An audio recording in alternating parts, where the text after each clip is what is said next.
10, 9, 8, 7, 6, 5, 4, 3, 2, 1.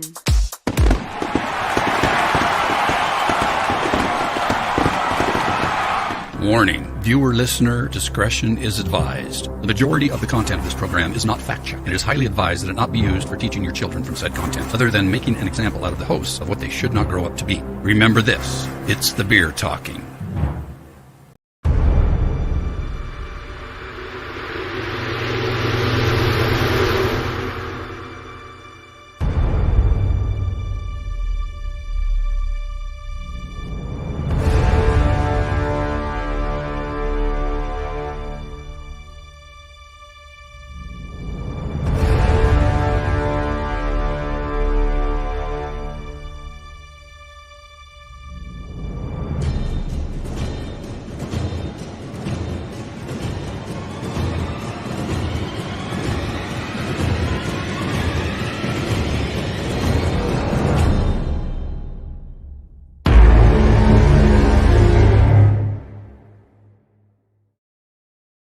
Demonology is a science of demons and their actions.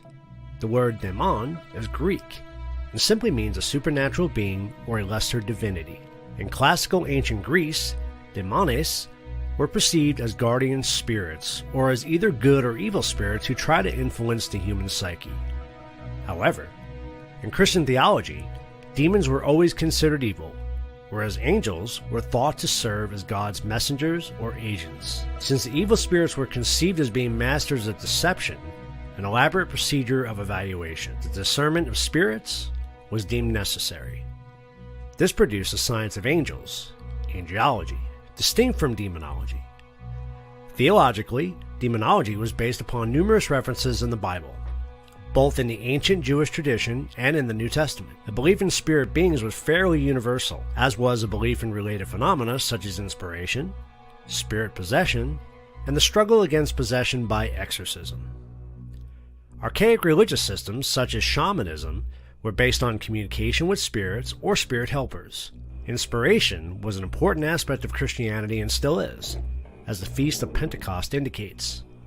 To the dismay of the authorities, indigenous prophets continued to emerge from all corners of Europe, and various forms of spiritualism and prophecy remained part of the European everyday life. Between 1500 and 1660, the medieval concept of demonology remained largely intact. It was shaped by St. Augustine's idea that the interactions between demons and humans were based on a contract, either explicit or implicit. This assumption was inspired by Roman law, which viewed contracts as being mutually binding agreements.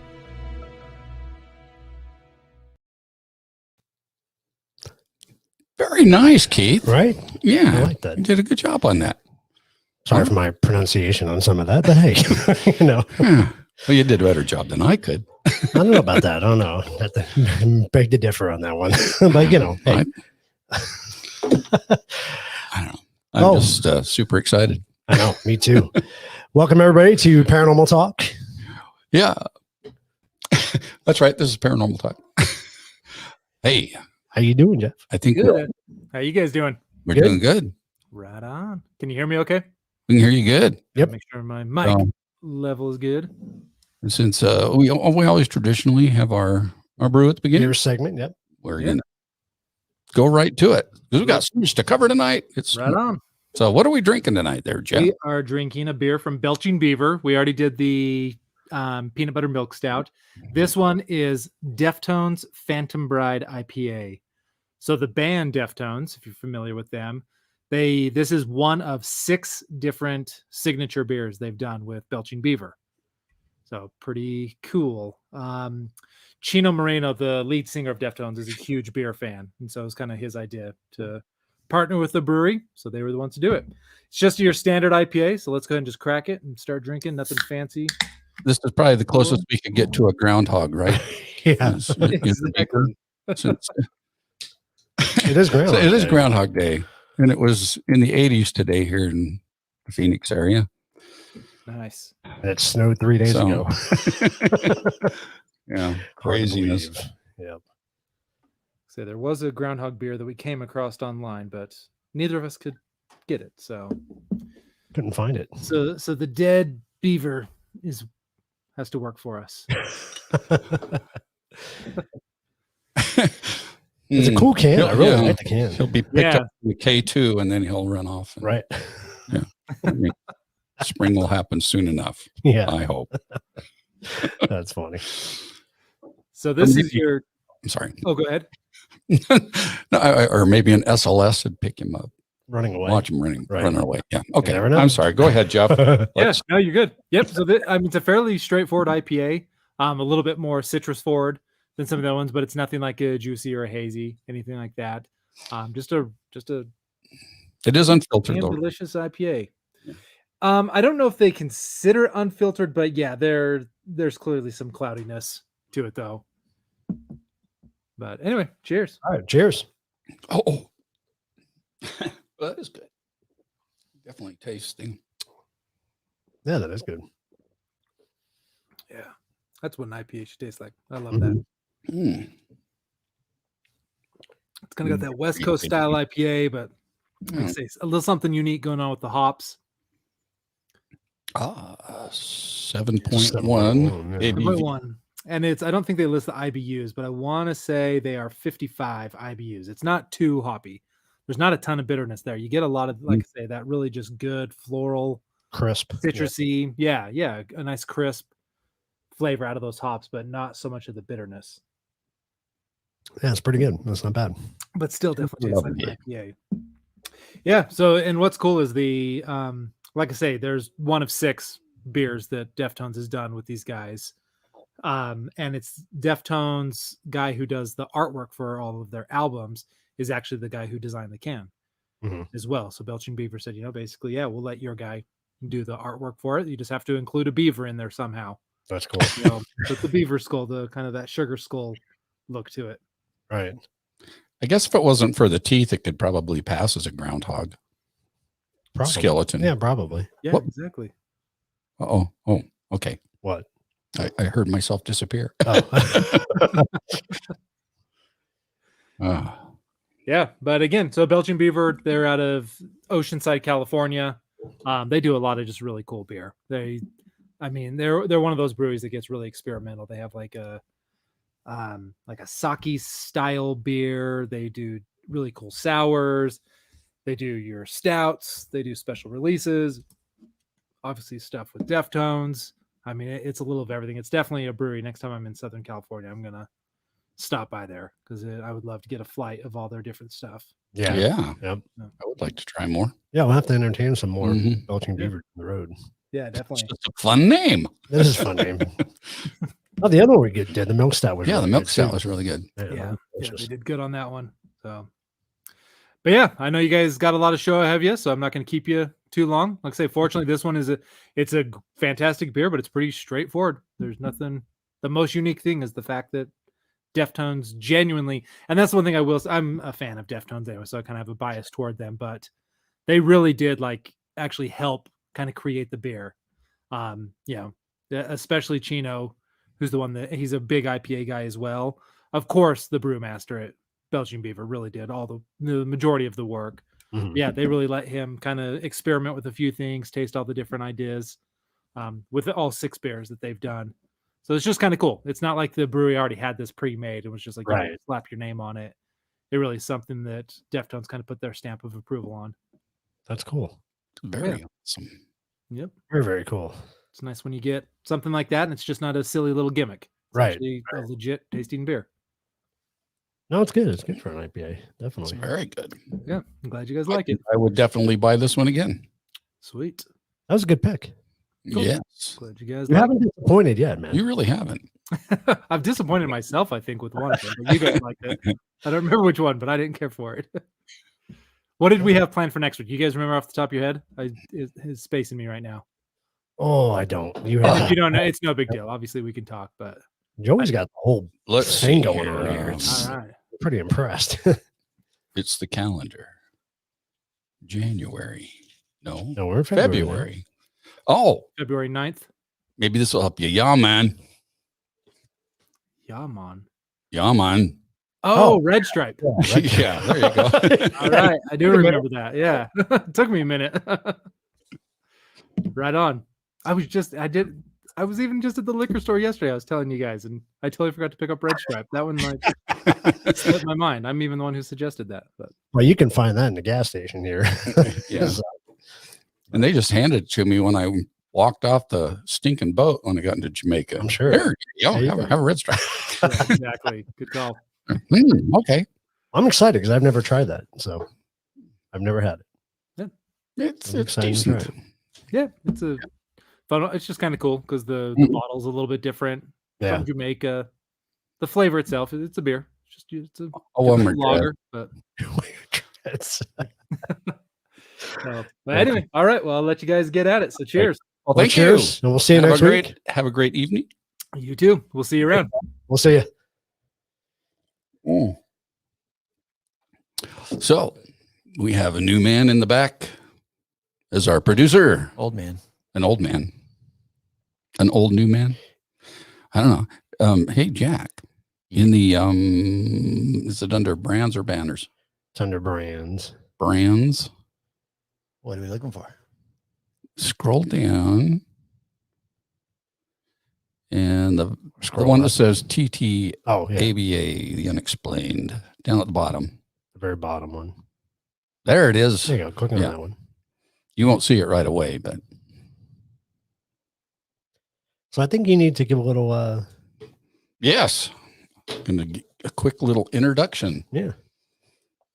But And we'll bring it's our a guest on. very impressive introduction here. Yes, it is. So, Carl L. Johnson has been investigating reports of strange phenomena for the past 47 years, beginning with his association with noted ghost hunting couple Ed and Lorraine Warren. As members of a team based at Rhode Island College, Carl and his identical twin brother Keith were called to investigate the Perron family situation in Harrisville, Rhode Island during August and September of 1973. And they alerted the Warrens to the Perron situation. 40 years later, this inspired a motion picture titled The Conjuring. Both Carl and Keith were featured in the first and second seasons of the Sci-Fi Channel series Ghost Hunters, leaving the show to better pursue their own endeavors. Carl has numerous other television credits, including the shows Paranormal State on A&E Network, The Haunted on Animal Planet, Finding Bigfoot on Animal Planet, Most Terrifying Places in America on Travel Channel, A Haunting on the Learning Channel, also Destination America Television and the Travel Channel, Ghost Adventures on Travel Channel, and Mysteries Decoded, also on the Travel Channel. Specializing as a demonologist, Carl continues his exploration of this is where I get messed up, and he'll have to help me, preternatural through the research unit's dual demonology, co-founded with Deacon James Anito, and Paranormal, co-founded with Elise Gianmarco Carlson, plus his website, Demonology Incorporated. He writes and lectures on related topics, as well as versed in arcane New England lore. Carl is currently employed by Old Slater Mill Association as senior interpreter staff and programs development. Slater Mill, located in Pawtucket, Rhode Island. You'll have to correct me on that if that's wrong. Built in 1793. Oh, wow. Yeah. A little bit older. Old history. Yep. A little bit older. Is regarded as the birthplace of America Industrial Revolution, or the America Industrial Revolution.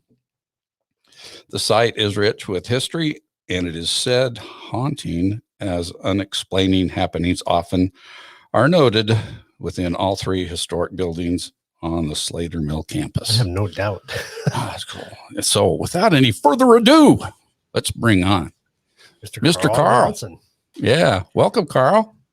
Hello there. You can hear me? The mic's on and everything? Yeah, we hear you Hey, great. great. That's awesome. Because well, my voice is pretty resonant anyway, but we didn't have a test run. I know I ran out of time for that.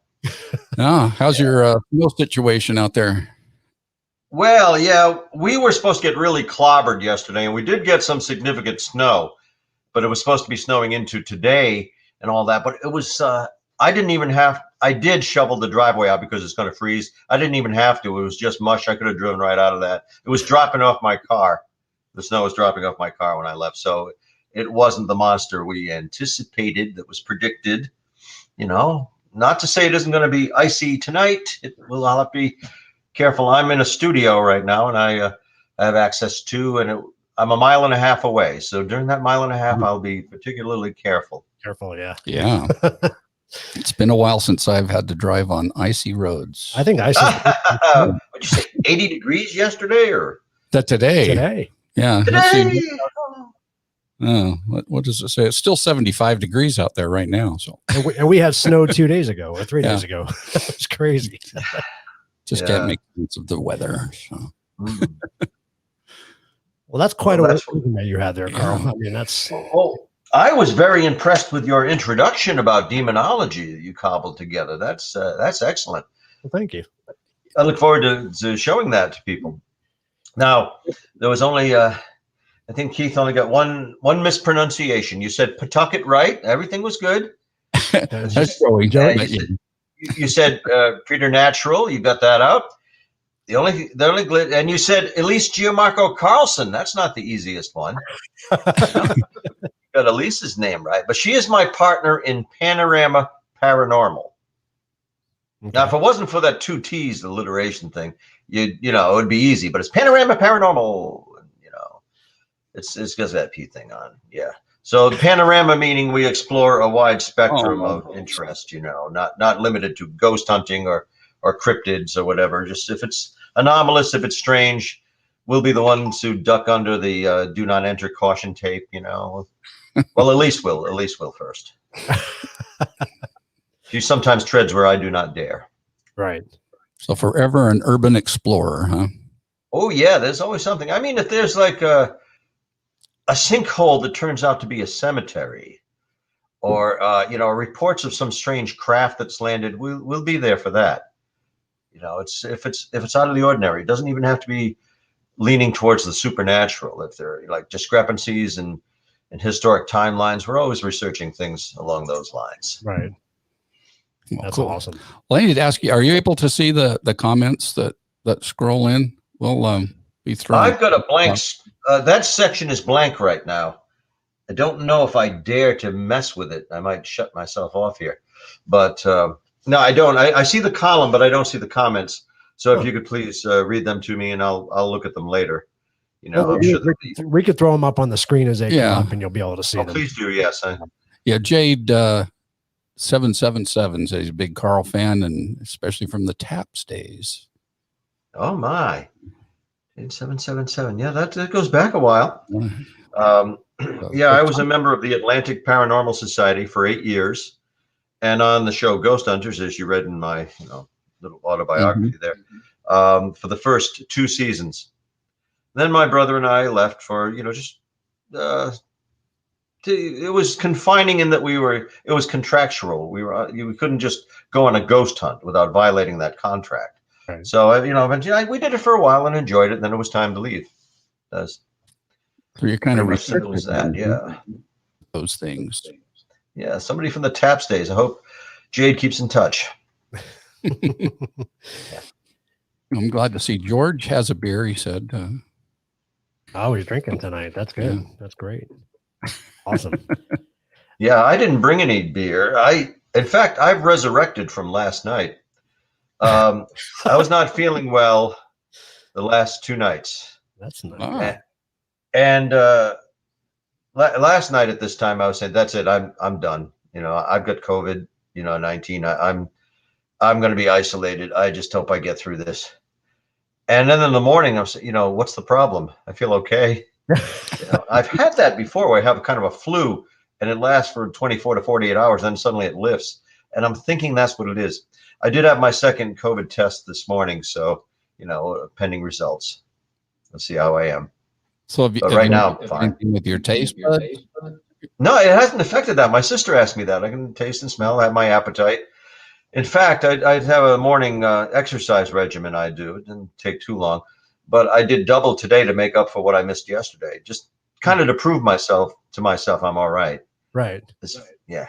As Mercutio said in Shakespeare's Romeo and Juliet, ask for me tomorrow and you shall find me a grave man. So we'll see. I remember that. Only as good as your last health report. Yeah. So I'm curious, what got you into demonology? Demonology actually found me. My first residential case was actually the Perrin case in Harrisville, Rhode Island, Round Top Farmhouse, which is now known more popularly as the Conjuring House. Mm-hmm. And I didn't sense or experience anything demonic there, but it was a heavy case with a lot of activity. Then my next residential situation turned out to be a case of full-blown demonic possession. And it had all the criteria. If you think of possession, demonic possession, that's what happened there. And that's where I cut my teeth on demonology. I figured if I run out of here, if I flee the scene, I'll probably never be able to go back into another haunted house, or at least something of that ilk, because this wasn't just, pictures falling off the wall.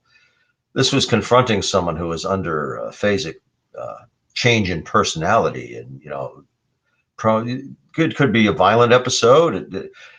His face and his demeanor, his personality, even the way he moved and walked, changed. And it didn't look like the same person, except he was in the same body. The subject was a 14-year-old boy, and this took place in Providence, Rhode Island. And there were some hairy scenes, and times I really thought I was going to leave. I just got to get out of this house. This is unclean. It's bad. It's unfamiliar. They think I'm some kind of expert. And I know this. If I go back to my parents' house, there's food in the refrigerator, and I'm just going to, just have a good night. Wish them well. Talk to them tomorrow. Right. But if I had done that, I don't know if I could have gone back, And the subject, he would have known that I left. He would have known that I fled the scene. So I stuck with it. And the most trying moment, I think, was when he was advancing at me with this glare. I mean, his face, what we call triangulated, the features just distorted and drawn in.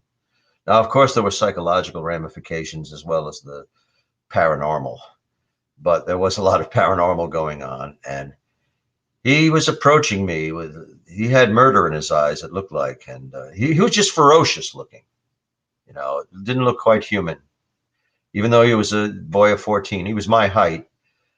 So he approached me, and I don't know what compelled me to do this, if it was even a conscious decision. I just came up and put my hands on his shoulders, reassuringly. I said, it's all right. It's all right. And then I put my hand on the back of his neck and just, held him like that for a while. He was, gently and reassuringly, and it made the difference. I don't know what power came through me. I don't think it was my own, but that's just what I felt compelled to do. I'm not going to yell at him and say, depart, evil spirit. That's only going to exacerbate it. And, and I'm not just going to walk away either. So I spoke to him in a reassuring tone, and that did it. Then I knew I could do that. I knew I could stand my ground in such a situation. When I say a situation, I mean my chair with me in it moved all the way back across the floor to the wall. And there was a picture of Jesus on a table. I remember I was standing next to it. I looked to see if the boy was looking at that picture. I looked at it again about a minute later, and it had turned itself upside down, inverted. The picture just turned upside down. That means when I wasn't looking at it, it must have flipped. And Right. Things like that were happening. I felt as though I was taken over. And I'm not prone to suggestion, I don't think, but I suddenly felt this onrush of emotion. This was during the expunging, the driving out the spirit, or attempting to. And I suddenly felt as if it had come into me. I felt this unfamiliar surge of emotion, anger, and fear combined. I felt compelled to jump out the window. But what I did was I just concentrated on my own sense of self. I said, no, it's not going to get to me. I don't know what the source, but I'm not going to let it take over me. So I resisted it. It left me shaken. I felt it pull out, like it was coming out of the back of my head. Boom. And at that moment, a young lady in the next room fell to the floor and started pulling her hair out, screaming. So I think this malevolent spirit jumped from myself to her. And this went on for about an hour and a half, things like that. And but it was successful. I didn't really have hopes for it. I said, he's going to have psychological problems probably all through his adolescence, maybe into adulthood. But he was better after that. It actually worked. Part of it, psychodrama, some of it faith, but it seemed to succeed. Wow. I see a question here. Yeah. There is. Can demons be of human origin, like an evil person? Now, I've debated that. What I'm supposed to say, the stock answer is that a demon is an inhuman spirit, never walked the earth in human form. But I think the human mind can project such malevolence and a disassociated malevolence. I think it can feed an entity or create one and, in essence, become demonic. Say someone is very hostile. They may have, mental imbalance during their life. That person passes on. Something of their psyche lingers, remains. Mhm. And maybe that combines with a genuine inhuman spirit that you would call a demon. And maybe it pulls it in, and that combines to create a maelstrom, and it becomes a stronger entity because of the human influence. I do concede to the possibility that a human mind can create a demon. I'm probably the only one who believes that. I don't know. Well, my colleague James Anito and I have talked about that too, and he knows that the mind is a powerful tool. So the big answer is dunno, D-U-N-N-O, don't know.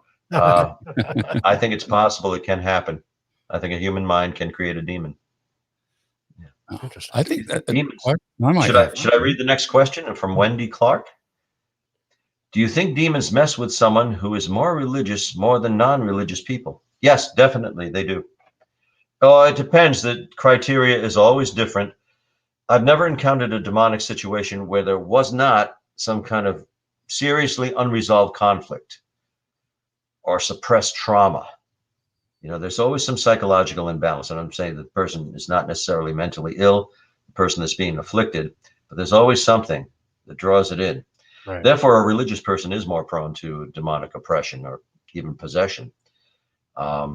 If somebody is just not a believer in the demonic realm, it's unless they've got something messing with them, they have something in their past too. They're probably not going to be bothered by a demon. I think there are some people who are immune to demonic oppression, usually a staunch realist or atheist or skeptic. Actually, my colleague Elise is a realist, but she's open-minded. She's open to possibilities. A skeptic, someone who I'm too smart to be fooled. I don't believe in any of that poppycock. That person probably cannot be possessed or oppressed. Or if they do, they won't attribute it to that. If they have mood swings, or they'll say, or they're acting differently, they'll say, oh, it's something else. It's I'm going through a bad phase. So you wouldn't really know anyway. And what do we have here? Have you ever had a demon evil entity attach itself to you? I've had an entity attach itself, where I knew it was bothering me, and it would tend to appear to me. I'd see a shadow person. It's a form of ghost that we really don't understand much of anything about. And when I was on a demonic, actually that case was not demonic, the one I'm thinking of, but it was a malevolent one. There was stuff going on. I had an attachment. I kept seeing a shadow person, at first out of the corner of my eye. And then I would be driving, and this happened twice. I'd be driving and I'd see it in the middle of the road. Oh, whoa, what's that? It was the shadow thing. Wow. But I haven't had a shadow person or an attachment bother me that much. They don't last long. They're almost amusing. That's not something that bothered me. It wasn't something where I closed, the medicine cabinet in the bathroom and see it in the mirror. Oh, shit. Wasn't like that. Just I knew there was something around me for a while. Right. And it's just like, get away from me. It faded with time. They're not as strong as when you're in that environment. An exception would be if somebody visits a site of real distress, emotional distress, such as an abandoned asylum. I've known people to go in there and start talking to the spirits and come away with a serious attachment that they could not easily get rid of. But I have not had that experience. So yes, I've had an attachment didn't bother me too much. Didn't last long. Well, thank God for that. Yeah. Did you ever- Here's somebody. We are investigating the Conjuring House November 1st. That gives me plenty of time to prepare. Yeah, if I'm invited, I would come. If it was a I was at the Conjuring House, what is it, 3 weeks ago now? Yeah, it was the last time I was there. I'm friends with the homeowners, and I have access to their house. You know, I can go there when I wish, as long as I, make sure they're going to be home. So I'm friendly with them. And it doesn't scare me, but you can be a little unnerved in that house, I think, because when you start hearing when I was there 3 weeks ago, I heard a disembodied voice. We all did. Disembodied voice and scurrying footsteps. Now, if I was alone there, actually, even that wouldn't bother me. But staying overnight would kind of, it's a little unnerving. Yeah. The Conjuring House does not disappoint. This is what I'm saying. Well, you folks you gentlemen probably have something to say before we go on to more questions. Well, I do have a question. Actually, a two-parter probably. So how old were you when you had that first interaction with the demon? Let's see, 26. I believe I was 23 years old at the time. Okay. So before that, though, there had to have been something that piqued your interest in investigating the paranormal. So what was that got you started? My sister. Well, I grew up in a haunted house. It was. I wouldn't say it was enough to drive us out, but some days and some nights were pretty freaky in that house. This was in North Situate, Rhode Island. It was quite rural back then. Mm-hmm. So we would have things happen like hear footsteps, distinctly hear the footsteps coming up the stairwell from the basement. Whatever was going on there seemed centered in the basement. Aren't they all, or most of them? And rapping on, like, distinct knocks on the doors. And my brother would hear like children playing outside, and there were no children there. My sister and I, well, that became so interesting. I started reading up on the topics of the supernatural. And my sister and I started to play on a Ouija board. My mother got us a Ouija board because she knew we were interested in that stuff. And, now at the time I was 15. Actually, I started when I was 14. And my sister was 11. So I led her astray. And we all wanted to play that. Well, my brother didn't. My brother did not want to play the Ouija board. Even then, he thought it was ill-advised to do that. Right. But he was interested. So Keith, was he born before you? No, I was born before him, actually. So he should be wiser. But well, we were cesarean section, so we were very close, and they did not know we were going to be twins. They thought they detected one heartbeat. It was supposed to be just one birth. So then it's, cesarean section, there's just whoever they grab first. Oh, no, don't close yet. There's somebody else down there, So and they had to think of a name that went with Carl, so they got Keith. And that's become a family name. His son is named Keith. Nice. So my sister and I went in one of our early sessions. And of course, I said, give us a sign, because the planchette was moving around, spelling out words. And I said, give us a sign that you're here. And the planchette went to the letters and spelled out cellar, C-E-L-L-A-R. Oh, wow. So I excused myself. I said, we'll be right back. We went to the top of the cellar stairs. And there was a wooden partition then going down there and on the long side of the stairwell.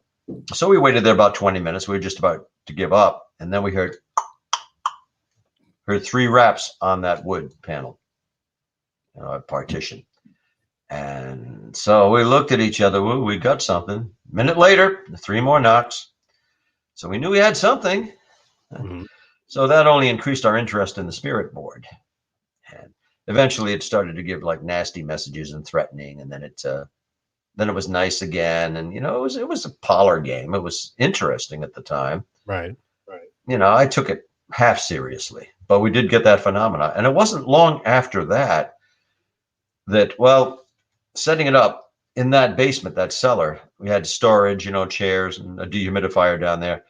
It was commonplace to hear things moving around down there. You get so used to it. I didn't think much of it. My mother said, well, you're dreaming when that happens anyway. I said, well, Mom, I heard it about 3 minutes ago. I wasn't dreaming there. I'd go down there. Chairs would be turned upside down that weren't before. And, the dehumidifier was on the other side of the room. Something was moving objects down there. So I eventually moved my bedroom down there just to have my privacy. By the time I was 16, I was, stay in the basement.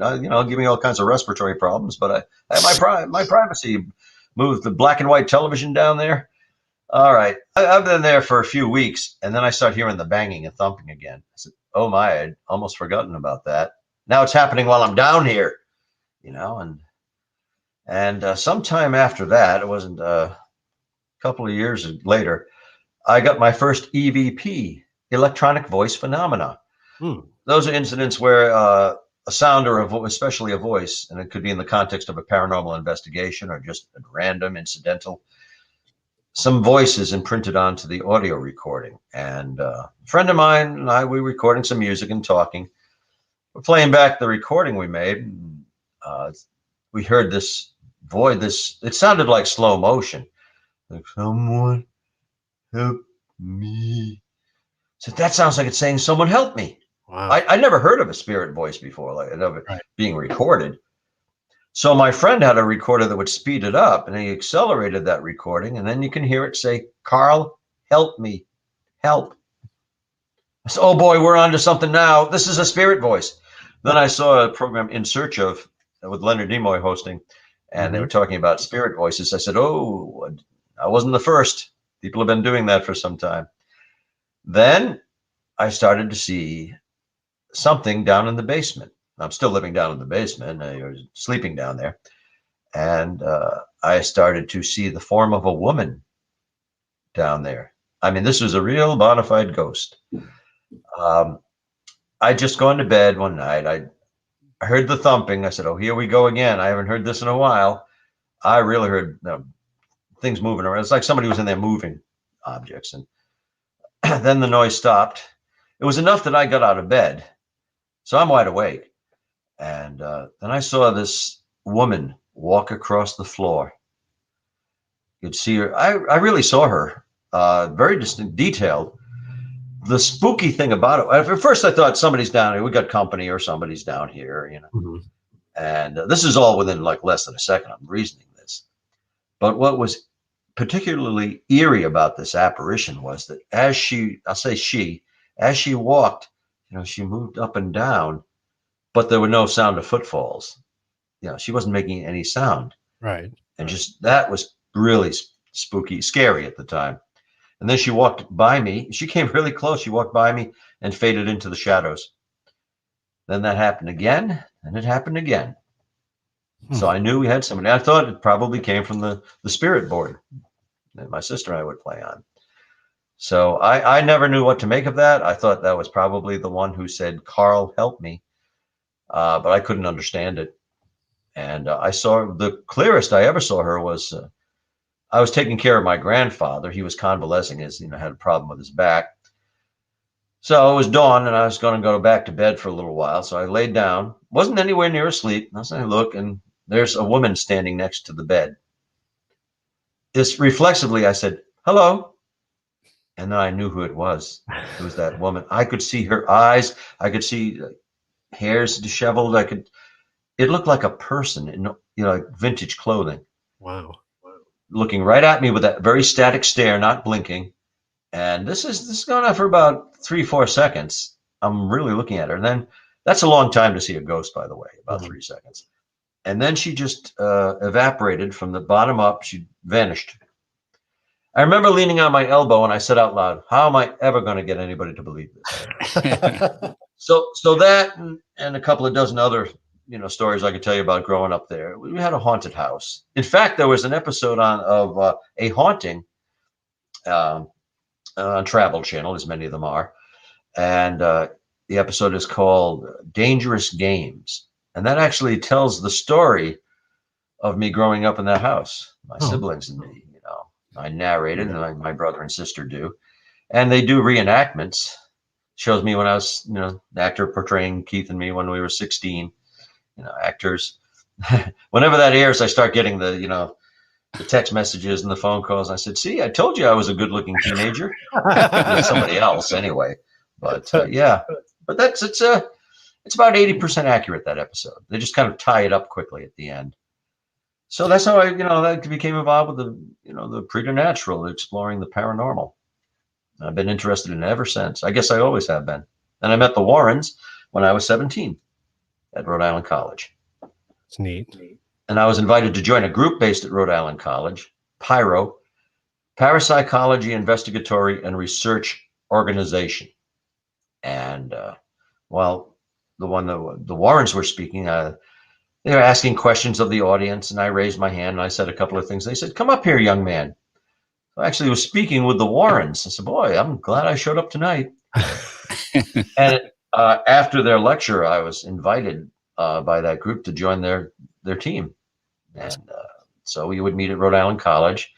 We were looking for a residential case. We had explored some exterior settings where phenomena had been reported. And my brother placed an ad in a local periodical advertising our group to let us be known. And our first response was from a Miss Carolyn Perrin. She and her husband had recently purchased a farmhouse in Harrisville, Rhode Island. They had strange activity there, and they felt their house was haunted, with good reason. So they invited us to come and explore and investigate. So we actually conducted the first ever paranormal investigation at what would become known as the Conjuring House. And that was August and September of 1973. A month later, we had a meeting, and we thought maybe we should call in Ed and Lorraine. We know the Warrens. And it's not that we felt we were in over our heads. By no means were we. We were enjoying conducting what we felt was a scientifically based investigation.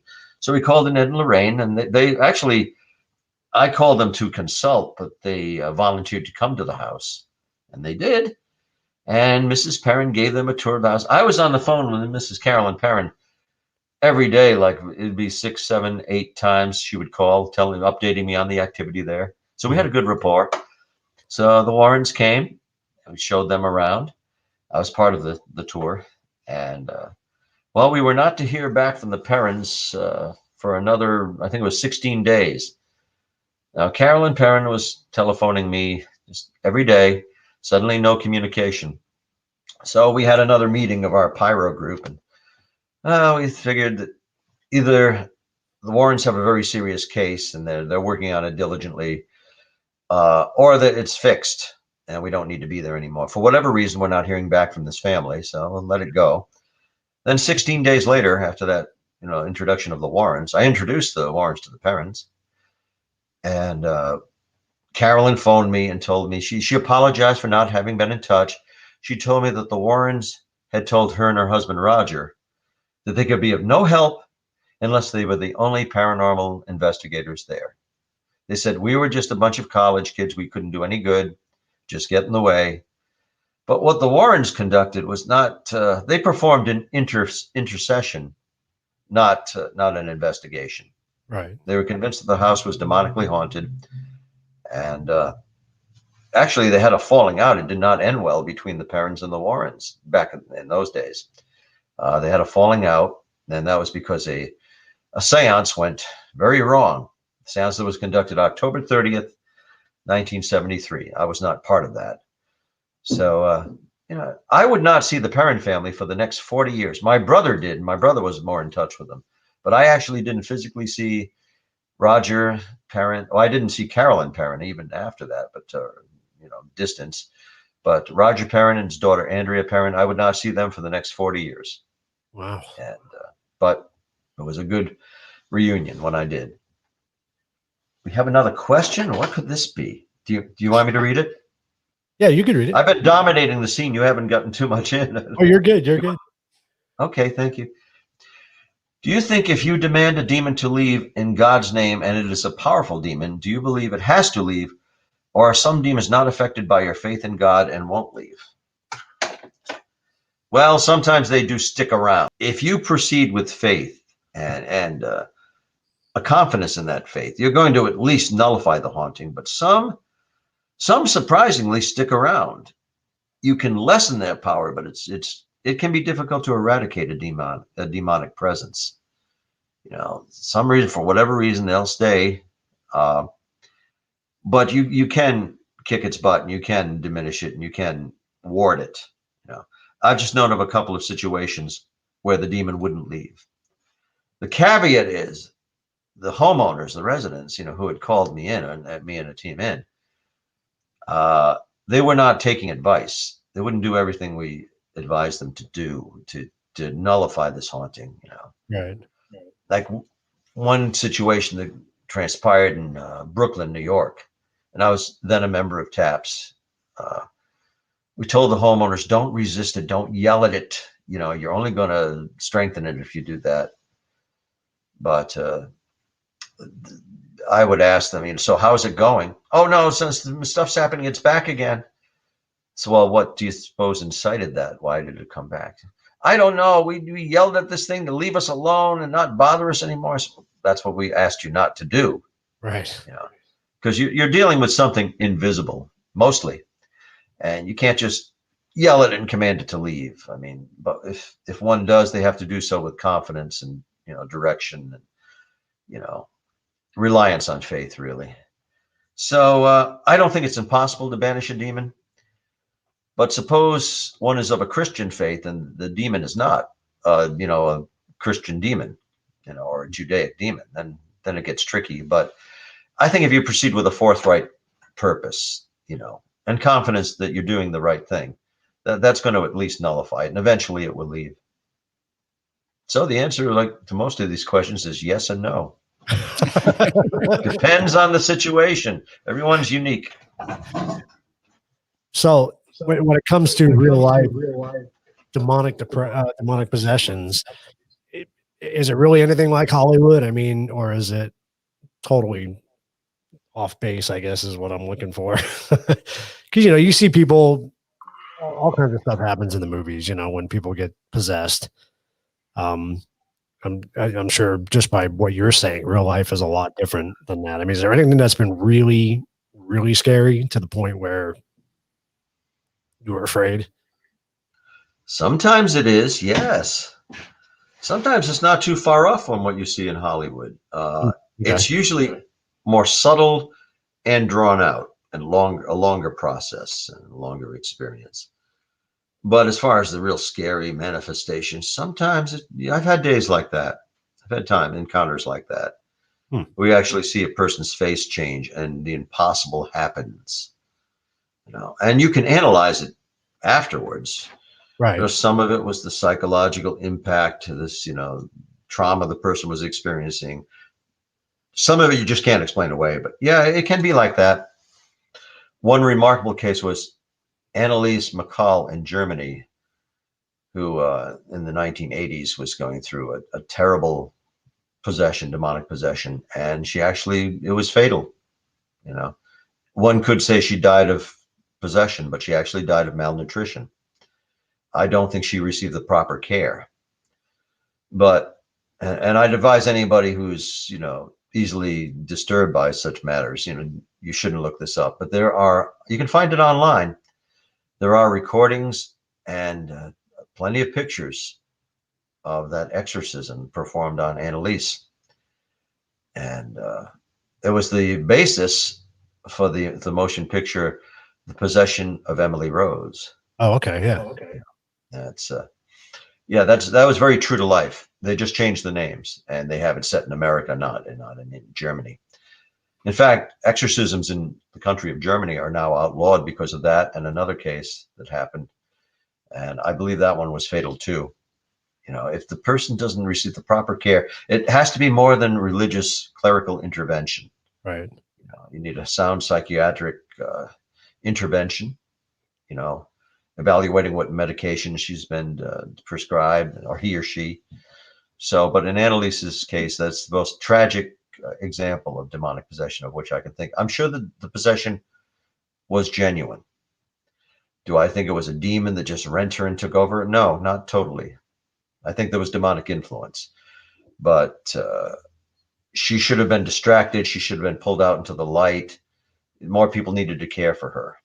But something went tragically wrong with this young woman. And especially, just like they portray in the movie, there are before and after pictures. They show Emily Rose, when she entered college, and then they show her, at the time of her death or near her death. And it's just what an incredible difference. That movie depicts the story very accurately. So demonology is not something to take lightly, because sometimes the demonologist could be called into a case that's really trying, and you feel like why am I here? Who says I can help these people? As far as the function of a demonologist, there is academic demonology and applied demonology. Academic means you study the subject, and somebody can be a demonologist and never set foot into a haunted house or confront a demon. Applied demonology is when you actually respond to people who seek you out, seek out the help of a demonologist, and you may meet with them in person or counsel them, just communicate with them. So academic and applied demonology. So I'm curious, Annalise, do you know what the coroner said was the cause of death? Yes. They said it was a psychological imbalance and leading to malnutrition, and a lot of self-abuse too. But that just, exacerbated what was already wrong. Right. She was injuring herself. She was just not eating. And so something was seriously wrong, and in a very overall sense, you could classify that as demonic possession. I just believe she could have been helped if she received the proper intervention. I don't think enough people were involved in this case. The persons who were meant well, but that wasn't enough.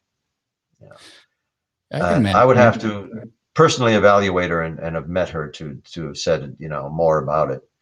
I just, knowing all the ramifications that I could research on that situation, I just feel she could have been saved if things had been different, because she had control it was of a thing of the mind.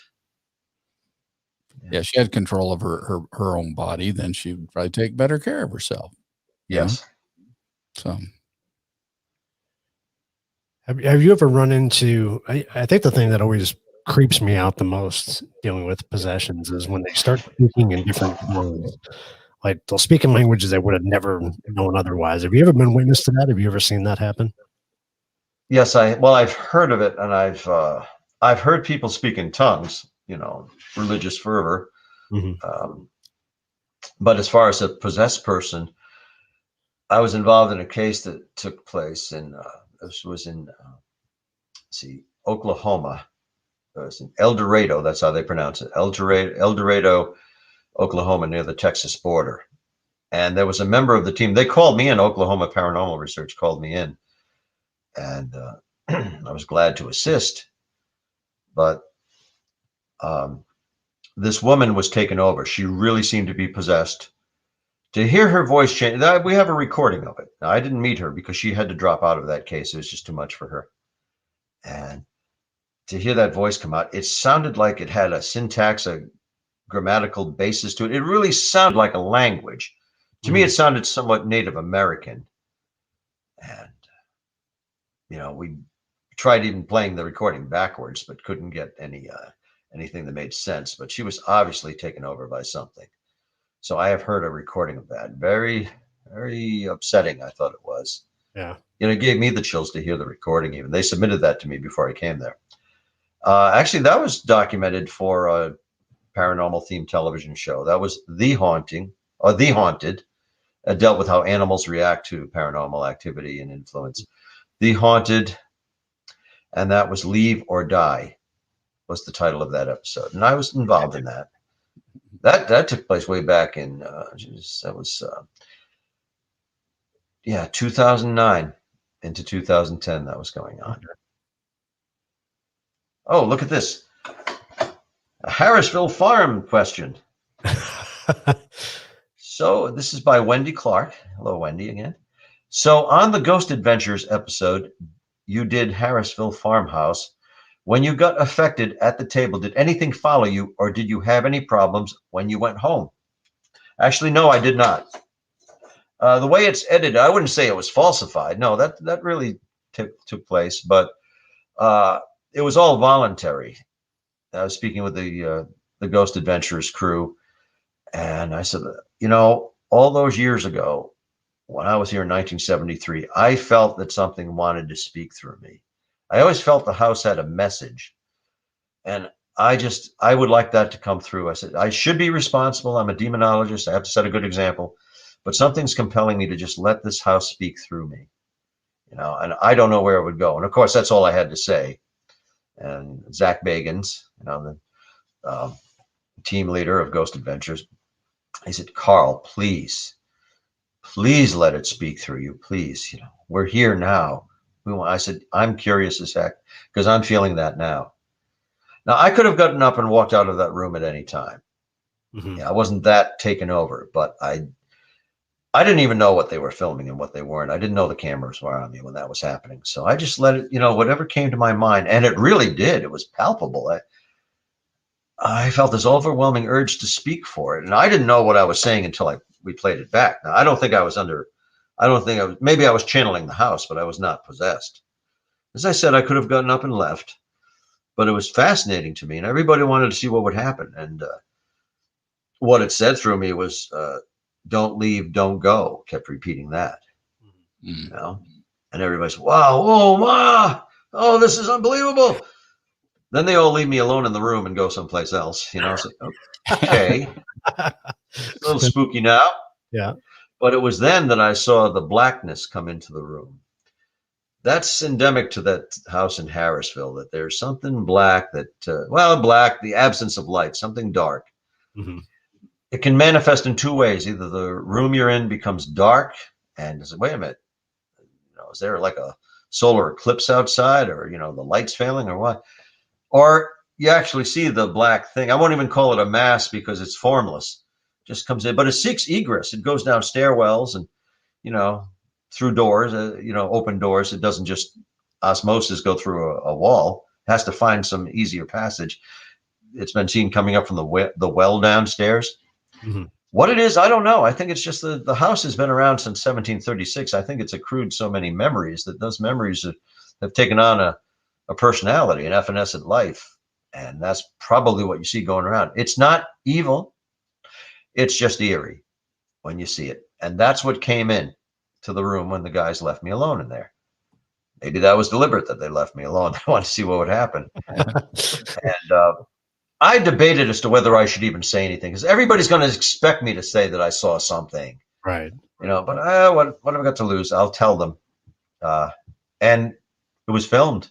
They caught it on film that night, the blackness. Mm-hmm. And there was a scene in that episode. It's called The Haunted Farm in Harrisville. And I looked like really weakened. And I called for my brother who was there with me, I want him to come in here and do a blessing over me. And I'm kind of staggering. That's all real. I had no idea that they were filming me then. I didn't want to, be seen when I'm at my weakest, weakest state. I just, we got him. They just filmed it, and that was all genuine, where my brother performs a blessing over me. Wow. Again, I could have left at any time, but why break up a good party? Right. Do you and Keith experience the phenomena of twin telepathy? Yes, we do. Oh, there's synchronicity and there's telepathy, and we experience both. Yeah, we do. We have a lot of coincidences between it. And yeah, if there's something wrong, I sense it. Usually with him. I mean, our lives took different courses. He's married, I am not. But we're both authors. We both have written books. So yeah, I can pick up on it. If there's some distress in his life, I usually pick up on it, Right. Something like our cars tend to have problems at the same time. That can be. I said, how's your car doing? We were getting, like, if we had an illness, almost invariably we get it at the same time. Well, when we were living together, that made sense. But even after we moved apart, Well, one little thing was I broke my finger once, a little finger of my right hand, and it grew in a little crooked, and there it is. And That's not my middle finger. That's my little finger. And you can't tell on the screen. And my brother, within a few days, broke his finger. I forget how we did it. And we both had splints on the same time. They both grew in crooked like that, exactly alike that, you know? That's crazy. Yeah, we got a lot of coincidences. Does your dating girls with the same name sometimes happens. Well, if it's something like Susie, you know, maybe that'd make sense, but not always, you know. Does your family still own that house? No, I wish they did. The house in Situate, Yeah, where I grew up. No, I drive by it, and people have asked me if I know the owners. Is anything strange still happening there? I'm guessing not. I just haven't worked up my nerve, or I'm going someplace or have some other destination. I haven't worked up my nerve to actually go there and say, "Hi, I'm Carl. I used to live here. What you got going on? Please leave us alone." right. Or they might have heard of me. Wait, you're the strange guy. They might be receptive to it. They might, but they might. I mean, I could learn the homeowners' names, but I wouldn't know anything about them. Right. And they might say, "You're the weird guy that Yeah, we've seen you on television." And never mind. I just haven't thought of the words to approach them. Jehovah's Witness. Amway. I don't know. Do you have sediment? Do you have radon? I don't know. I just have to be honest and say, look, I used to live here. We thought some strange things were going on, but suppose they have children saying, "Mommy, is there a ghost?" So I could end up wishing I hadn't gone there. Yeah. Our daughter is having nightmares because of you. She saw you on television. No, I will eventually. I'll have an answer for that eventually. I'll send somebody to ask them. Yeah. No, I'll do it. You just wonder if people have experiences in houses. I am curious, because things were really happening in that house. I would say my parents' house was just as haunted as the Conjuring house, the farm in Harrisville. In moments, it was sporadically haunted. It's not like stuff was going on every day, nor was it at the house in Harrisville. So I'd like to know. Probably ask them. Okay, and Heart Searcher 64 Christine. What advice would you give to someone who wants to get into demonology and paranormal investigations? Good question. Know your team members. Know them well. Start reading. You probably already have. Read up on the subject. I would advise you to read my book. I don't know if I sent you a copy of it. Any thing you can pull a visual, but it's called Shadow Realms Demonology Handbook, and it's certainly not the definitive work on demonology. It's just a compilation of essays and case histories from which the researcher could benefit. Let's see, how did this guy Carl deal with that? And my co-author is Lana J. Brock. She's an accredited theologian. That works by John Zaffis has 2 books out, and my brother's books, Paranormal Realities, parts 1, 2, and 3. But his are more case histories. Mine has some speculation, and I have a glossary and a lot of references. So just read up, get in touch with me. I'll send you some titles besides that. And I think we have a picture. But primarily, don't go it alone, but know your coworkers or your co-investigators. Make sure it's people you're going to get along with. You may disagree on some points, but there are 2 reasons not to go into a paranormal investigation by yourself if you have that opportunity. One, if you trip or fall or break something, it's all going to go on you. If you sprain an ankle, you got somebody to help you. If you knock over a vase, you can always blame it on the other person. There's always some reason to have somebody with you. Also, for corroboration. And I've had this again and again where I've seen an apparition, but nobody else did. A couple of times, though, somebody else did see it at the same time as did I. But my most recent encounter with an actual ghost, a visual manifestation, an apparition, that was in October. That was October 4th last year. And I was at the Oliver House in Massachusetts, and I was there with several people, and James Anito was with me, and Elise Gianmarco Carlson. We were all down in the basement. We had a tour guide and our hostess, and she was telling us that down in that basement has an earthen floor. She found phalanges, finger bones there. She turned them over to the state the police. That's in their forensics, and I don't think she's ever going to get her finger bones back. But psychics have said they believe a woman is buried under the soil in that basement. Now, as soon as she didn't sound like me, you know, like, and they say that there is a woman buried here. And I just want to recreate it for you. And so as soon as she said that, as soon as our guide, our hostess said that, out of my right peripheral vision, I saw something bright and purple, like a pan. I thought it was an electric panel. So I turned and looked. There it is. And what it was is something opened up, and it was the face of a woman, not features I could recognize, but I could see her hair piled up in her head, you know, an old-fashioned looking woman. And then it closed up again, like a portal maybe. And I saw this I was looking at it for, you could look 1, 2, 3, and then it folded up. So I said, please mark the time, you know, 7:55 p.m. Right. And but nobody else saw it. And I had told Elise, I said, you know, I've seen a ghost, I think 7 times. I may never see one again. You don't know. You're only good as your last sighting. And it's been some years since I had seen one. And there I saw one that recently, last October, beginning of last October. But nobody else saw it. They, you know, I have a certain veracity with my team members. They know I saw something, but it wasn't illusory. I could actually memorize it, what I was seeing. Right. Not knowing how long it would last. And of course I had no time to pull out a camera and aim it, you know. So I just took in the experience. And then upstairs in that house, I heard footsteps, like actually not even footsteps. It was spirit popping. If you ever heard of that? Spirit popping? Spirit popping. It's like pop, pop, pop, pop, pop, pop, pop, going around the room. It's like rapping or popping. No, I've heard that in a few places, 3 places actually. And that was a room where a little girl who had been scalded to death, she succumbed to her burns in that room, that small room in the Oliver house. So I went in there and I started to hear the pops, and they were traveling around the room.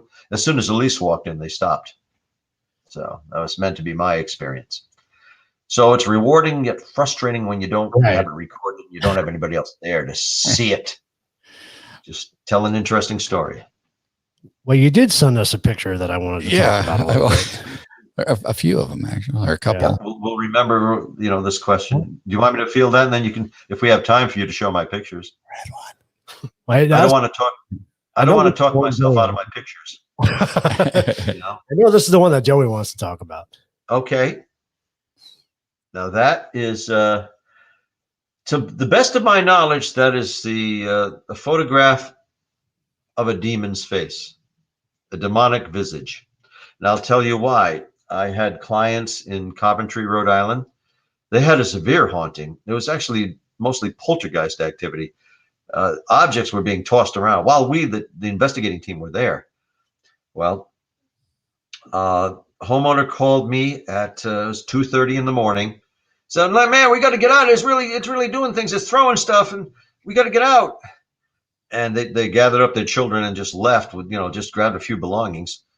Now, I don't even know if they thought of locking the door, but the homeowner, Tony, he left his camera on a table at the bottom of the stairwell. He wanted that because he had paranormal evidence on it. He didn't want everybody to think they were crazy. Right. So he went back into the house just before they pulled out. He went back, took his camera, and then he saw this horrid thing, something like a man standing at the top of the stairs. He took a picture, and he left. And that's the picture. It's chilling. It's somewhat translucent. It's not human.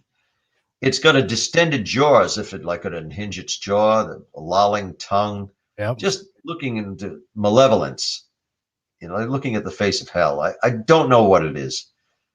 It just does not look human. So that's why I say it could be a genuine photograph of a demon. They don't mean to come out in pictures. Sometimes they do. Yeah. This one was seen, witnessed, and photographed. Oh, so they did. Okay. to see it. Yeah, that's crazy. Yeah, he saw it. He saw that then. That's why he took the picture there. And you can see there's a translucence. You can see the Mhm. door at the top of the stairs through that. So it's it's just something bizarre. However it's defined, we can't know what it is. But look at the detail in that. It's got lips. It's got dentition. Oh yeah. Shriveled nostrils. The eyes. You know, gee willikers. I can't look at that without being moved somewhat. Yeah. Because I know it was genuine. Just don't know what it was that was genuine. So, Right. so that was not an unintentional picture that we discovered later. No, but that happens sometimes. That's really when you take a picture and then something shows up in it you didn't expect. But he saw it, aimed his camera, had the presence of mind to take a picture, and then left. That's terrifying. So those are the smoke pictures you send us, right? The ones that showed up later. That might have been some that were taken in Slater Mill. Yeah, that's right. These showed up later. These were not witnessed at the time, these distorted images. Nobody saw them at the time. It was during a paranormal investigation in a very haunted site called the Wilkinson Mill. It was built in 1810. It's on the Slater Mill campus in Pawtucket, Rhode Island. And, Jim Perry was on his first ever paranormal investigation. Jim took over 100 digital pictures. Most of them were completely unremarkable. These, however, there was a series where something whitish came out. And it's not cotton or anything like that, because this was in a machine shop exhibit, which was actually constructed in 1810. Functional machine shop. I don't know what to make of this. It's just something very strange. It's some kind of spirit manifestation. Of that, I'm convinced. Yeah. Some people see something in it.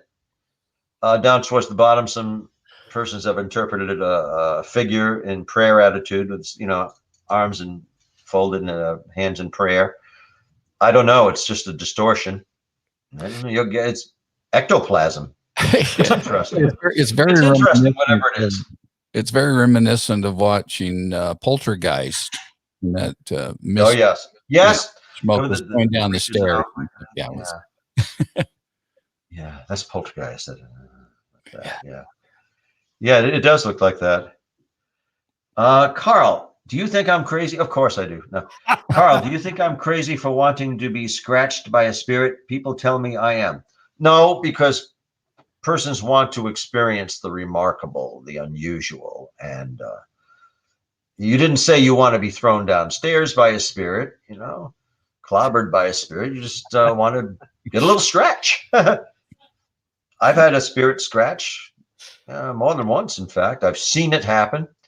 The caveat is, of course, would you have something come home with you? Would you have an attachment? But that's rare when that happens. Sometimes when people are in a haunted setting, they come out with marks on scratches they can't explain. No, I don't think that's crazy at all. I guess I'm in good company, because I kind of like when that happens to me too.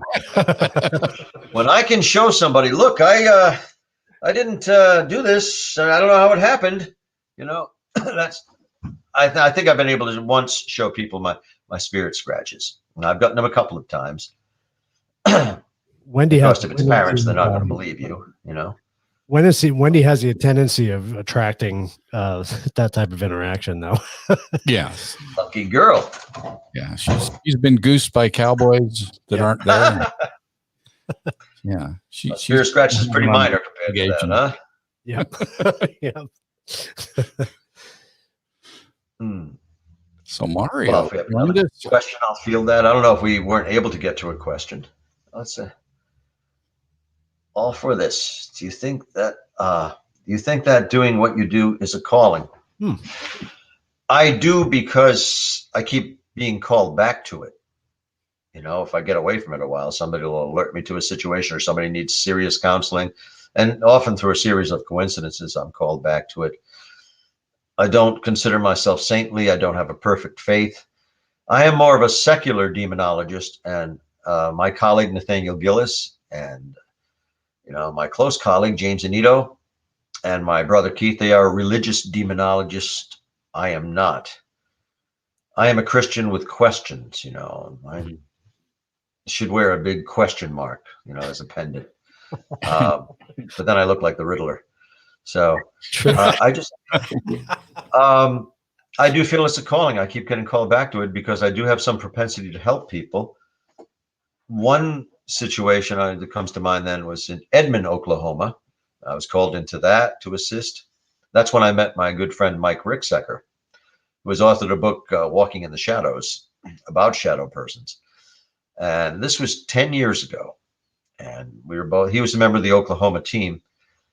And then there was a woman it was similar to the case in Providence, my first demonic case situation. And this woman was going through a terrible situation. And I had to walk towards her. I mean, it was filmed. This was another episode of a TV series. It wasn't filmed, it wasn't created for the television series. It's just this was going on. Right. And the production company happened to hear about it. So they asked if they could document it. Fortunately, they did. What you won't see in that episode, the episode is called Monster in My Closet. That's I've seen that. That's the haunted monster in my closet. You'd be surprised what you can find on YouTube. And so this woman suddenly, it came to a head. You can see me in that episode helping her when she was under the throes of demonic possession. And my mindset when this takes place is like, I don't want to do this. I'm not sure I still want to be here. Somebody's got to do something. Right. Somebody's got to start doing something. So I did approach her and I did help her with that. She became violent at times, explosive. And it all came to a head, and she revealed, out of courtesy to her, I won't say what she told about, but it came to a head when she revealed a past trauma. Her family members were there, the investigative team, and the filming crew. Actually, the producer, he actually took steps back. He was going to the back of the room because how she was behaving. She revealed a past trauma, and that's what had really incited the possession, what made her vulnerable. So as I had before, I just went up to her and I said, so I put a hand on her shoulder. It's all right. It's going to be all right. And my strategy was to isolate the spirit once it was out of her, or we assume it was out of her, to bring that outside, bless the house, isolate it, bring that spirit outside and banish it. Well, things got pretty dramatic when that happened because this cyclonic wind picked up. Coincidence? I don't know, but the team went outside and it started getting really windy to the trees were bending over. And we saw something strange, like it looked like squirrel monkeys. It looked like little gibbons, we saw black things climbing up in the trees and the branches. That's the second time I've experienced something like that. And, but they weren't bending the branches, whatever these things were. And the family had 2 cats, and those cats started racing around us in a circle for no apparent reason. So we felt that was a successful expulsion. It left me shaken and weak afterwards. Really looked good on television, though. I'm sure. And again, I never know what they're filming or what's going to come out. Right. Sometimes I think they should have included more, and other times things I wish they weren't in. But somebody should have told me to comb my hair or something, or tuck in my shirt. But they don't. But so you can see that's Monster in My Closet on The Haunted. On The Haunted. I think I've seen it. Yeah, that sounds really familiar. Yeah. But So they can't, out of discretion, they couldn't, of course, they couldn't show when she revealed her trauma, Right. personal conflict. We have a discussion going on in the comments about I can see the comments that pop up. I can see those. About Ed Warren, whether he was a non-denominational demonologist or if he was a religious demonologist. Is that anything you can speak on? Sure. Ed Warren was a lay demonologist, meaning he was not ordained, not clergy, but he was very much a religious demonologist, very much in the Roman Catholic mode. So he relied on faith and prayer. In fact, the Warrens did very little that was scientific. They would take some measurements and they would record. And as you see illustrated in the movie The Conjuring, they debunk a haunting. They say it's some equipment that was sounding off in the house. But very much he was a religious demon. Ed and Lorraine were religious people, had strong faith. And somebody asked, can crosses work on on a demon? Sometimes it depends on the demon. If the demon doesn't take it seriously, if it's something you cherish, if it's something that's important to you, that will have an aura around it. That will be effective against the demonic realm. You know, if it's something you keep with you that you really regard as potent, then yeah, it can. I mean, you can't drive everything out with it. Back, you demon, back. But it can give you a start. It can enhance your own self-protection.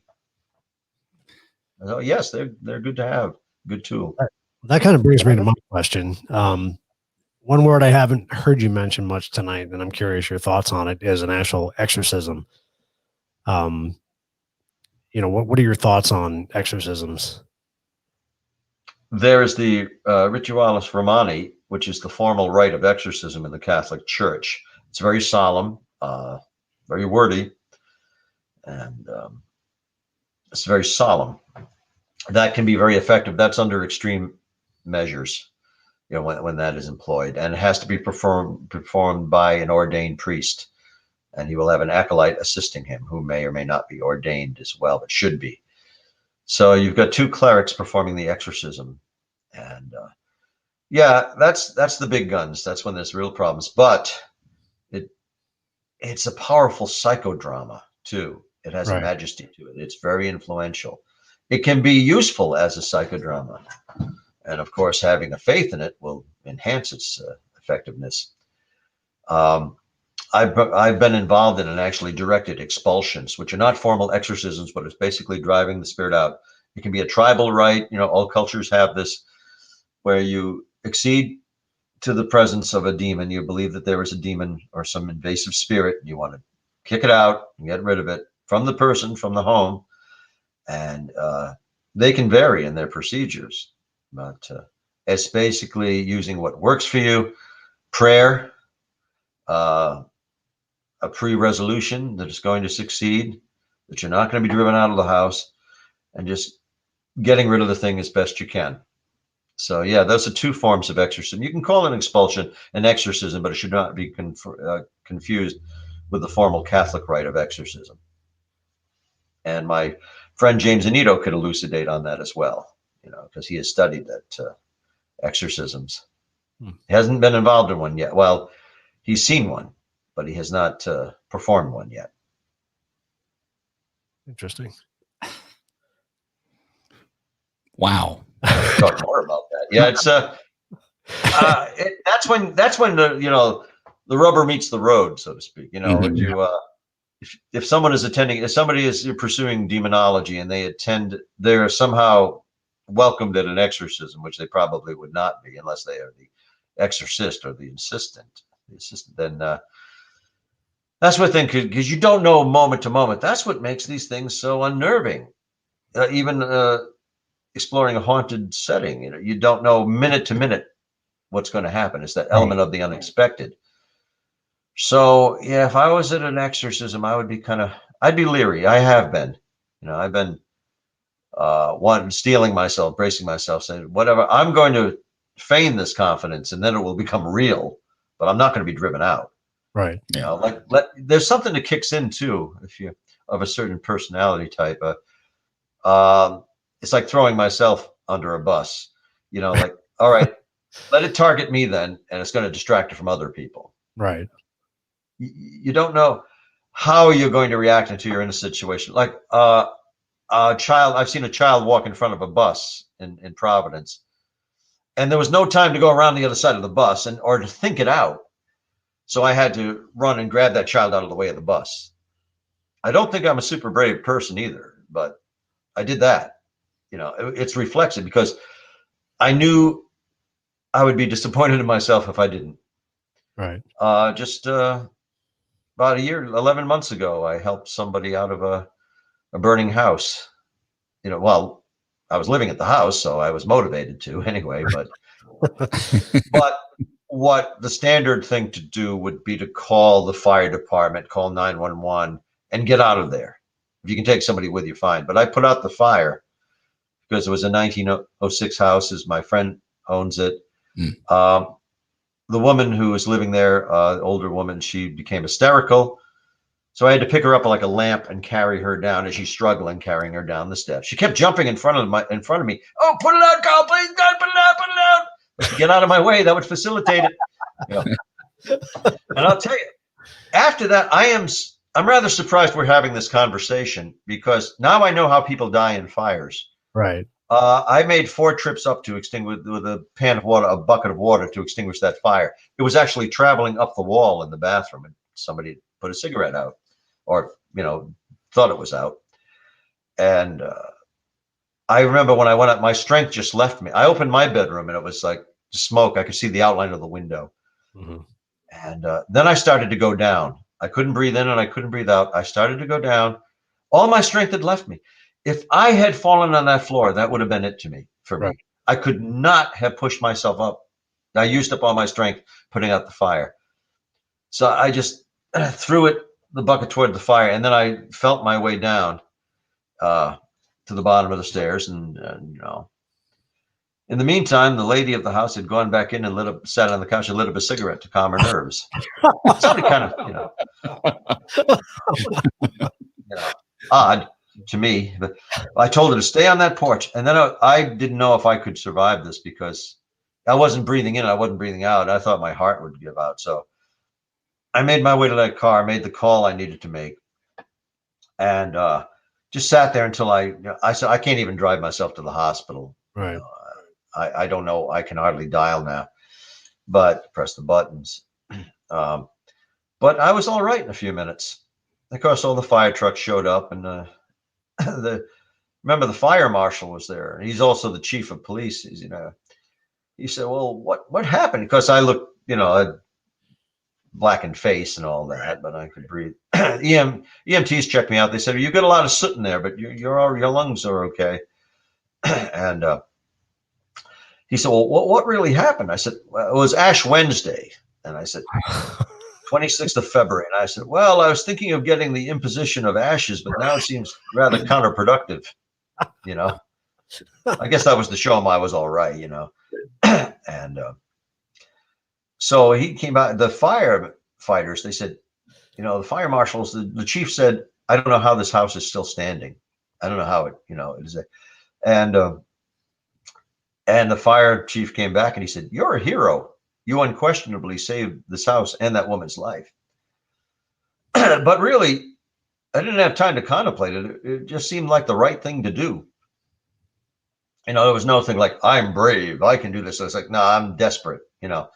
I got to take action. I don't have time to think about it." So I've had some outstanding moments like that, but and that applies to demonology. Sometimes you do what has to be done, and not knowing what's going to happen. Give me time to think about it, I probably wouldn't be heroic.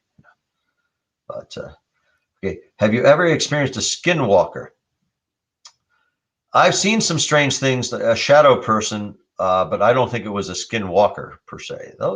Those spook me, the skinwalker thing, because they're described as being very slender, like Slender Man, a fictitious Slender Man, and they're just walk strange, and they're sometimes seen in deserts. I have not, to my knowledge, experienced one unless I saw a shadow person and it was a skinwalker. So I don't know. I'd like to.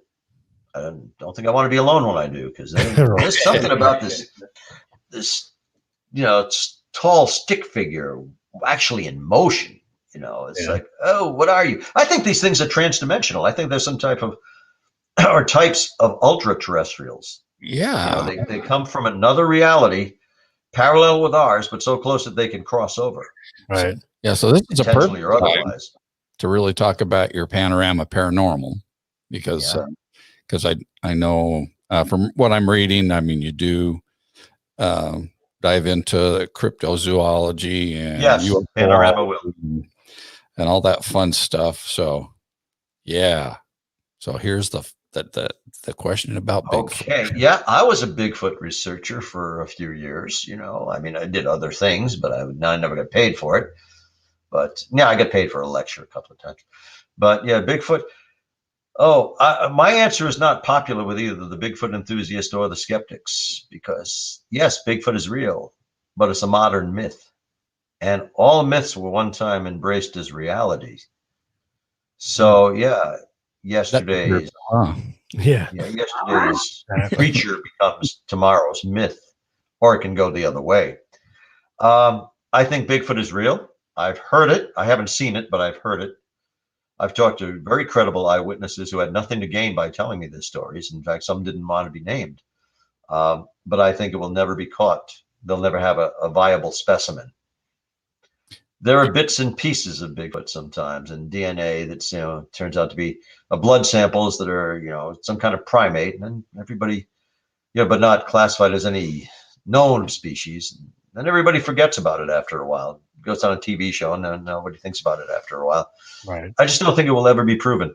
There's something strange about it. It's rather mystical. That may go in back and forth. It seems to be a living creature. I've heard vocalizations of a Bigfoot. They speak. Some of them do. Ron Moorhead in the Sierra Mountain Range was recorded some actual conversations with Bigfoot, with speaking to each other and then calling out to the researchers. They're very convincing. And I've talked to Mr. Moorhead in person a couple of times. I just don't think it can. There's something about Bigfoot. It defies logic. It's real. It will never be proven. I just got that feeling. It's a modern myth. Real interdimensional. Interdimensional, yeah. Oh, I got to read this one if you'll indulge me. He said it was real. Wendy Clark. Sorry, I'm asking a lot of questions. I'm a big mouth, lol. But have you heard of the crying boy picture? You think it has a spirit attached to it? No, I have not heard of that. Or if maybe briefly, it sounds rather familiar, but I don't know what it is. The crying boy picture. I know there are disembodied voices. I've heard plenty of them, especially when I was employed at Slater Mill site for 14 years. By the way, I need to update my biograph because I'm no longer working at Slater Mill. Slater Mill went out of business. Well, they've been acquired by the National Park Service, so hopefully we'll reopen at some point, but it won't be with the docents and tour guides and staff that was there before, including myself. But I heard plenty of disembodied voices there, and sometimes a picture can seem to make noise. And sometimes you're looking at a picture and you hear it speak. In Slater Mill, we used to, not associated with a picture, definitely, but we used to hear a disembodied voice saying, "Hello, hello." And those mills, including Slater Mill, were notorious for child labor. So, I would hear a woman weeping in those buildings. Yeah. So it's quite feasible that a picture could have an attachment that makes it weep. But tell me more about it. It's interesting. Well, she needs to tell you about her Danny DeVito pillow. Yeah, she should clue me in. Okay. Did you want me to read another one? Yeah, please. Yeah, you can read. Aren't you glad I'm in good voice tonight? Clear my throat so much that I lost my voice. Carl, I'm also a Christian. Spoken words and intent along with faith. Are these the foundation for expelling harmful or unwanted spirits by being a conduit for the love and grace of God? Yes. Yes, I would say so. You got to do your homework. You got to steel yourself, and God's not going to do it all for you. However, God is defined. But I would say that's pretty much a simple yes to that question. Oh, you can be a conduit for something higher than yourself. And that's it's kept me coming back, because I feel I'm not always doing it on my own. Just when I'm tired and I just, I know it's 2 a.m. I don't want to do this investigation thing anymore. Now it's getting freaky, and, something else kicks in. And that's, where you feel like, hey, I'm here for a good purpose. I'm not going it alone. I've got someone bigger on my side. And I won't understand it, but yeah, I pray in tricky situations, which is probably why I'm feeling as well as I do. Right. 2 nights ago was pretty horrendous. Well, inconvenient, let's say. All right. Well, what about disclosure on the UFO front? I knew you were going to go there. Well, I can't talk about UFOs because then I'll see the men outside or around my car, the men dressed with white faces, dressed in black, and then my bank account will be shut down, and I will start getting warnings. I'm just making that up, of course. But we thought that too, but it never happened. So yeah, I wonder if one is a UFO researcher, and usually, they can join MUFON, Mutual UFO Network, and have, persons to discuss these matters with. But I wonder if it's true. There are case histories of this where somebody hits on something that's a little too real, and they start to get the threats. Don't talk about it. I've gotten away from thinking these are space aliens. Could be, nice thought, but because of the vast distances, unless they can, utilize a wormhole or something. But I think they're more ultra terrestrial.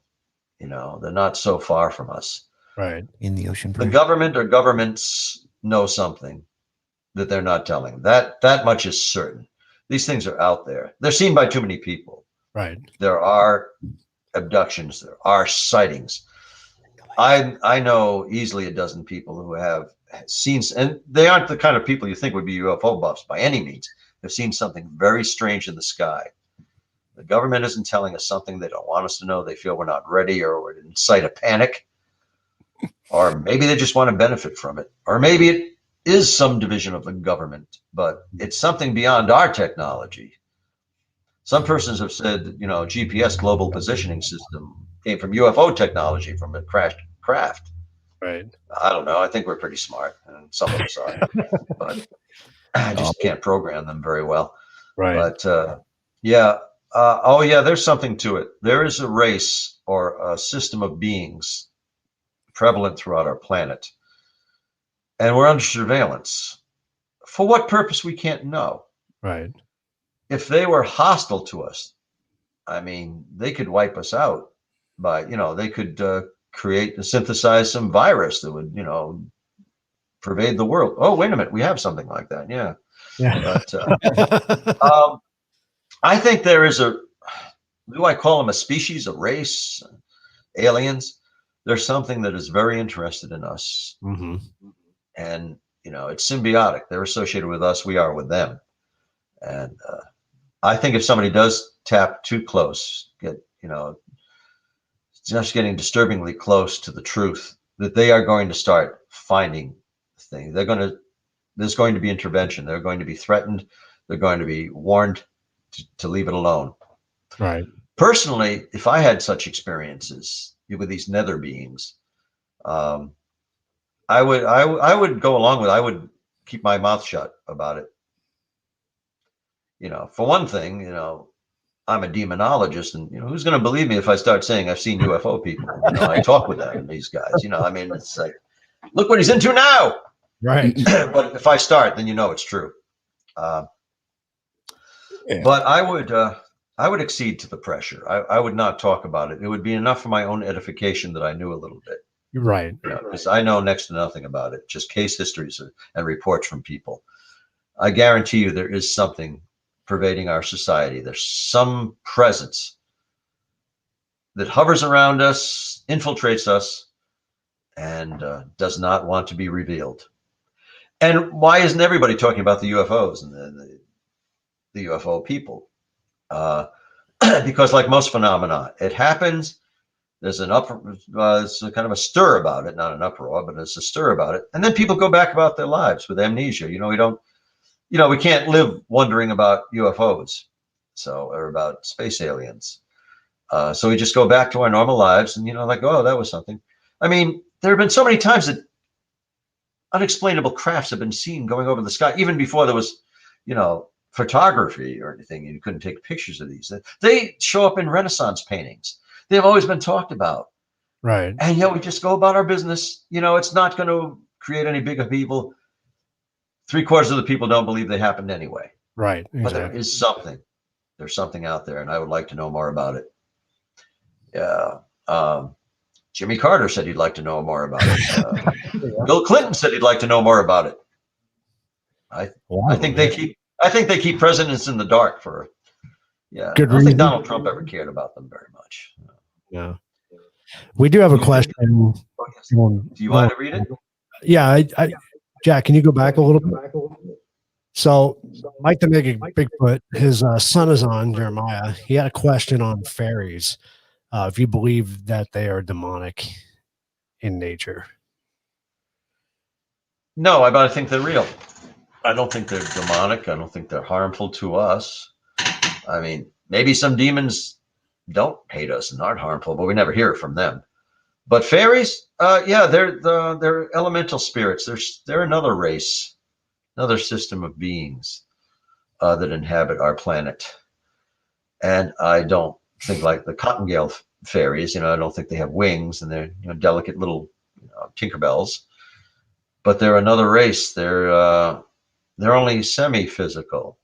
They come and go. They can vanish because they're here and yet not here some of the times. And there are various manifestations from them. There are the robber sprites. There are, gremlins.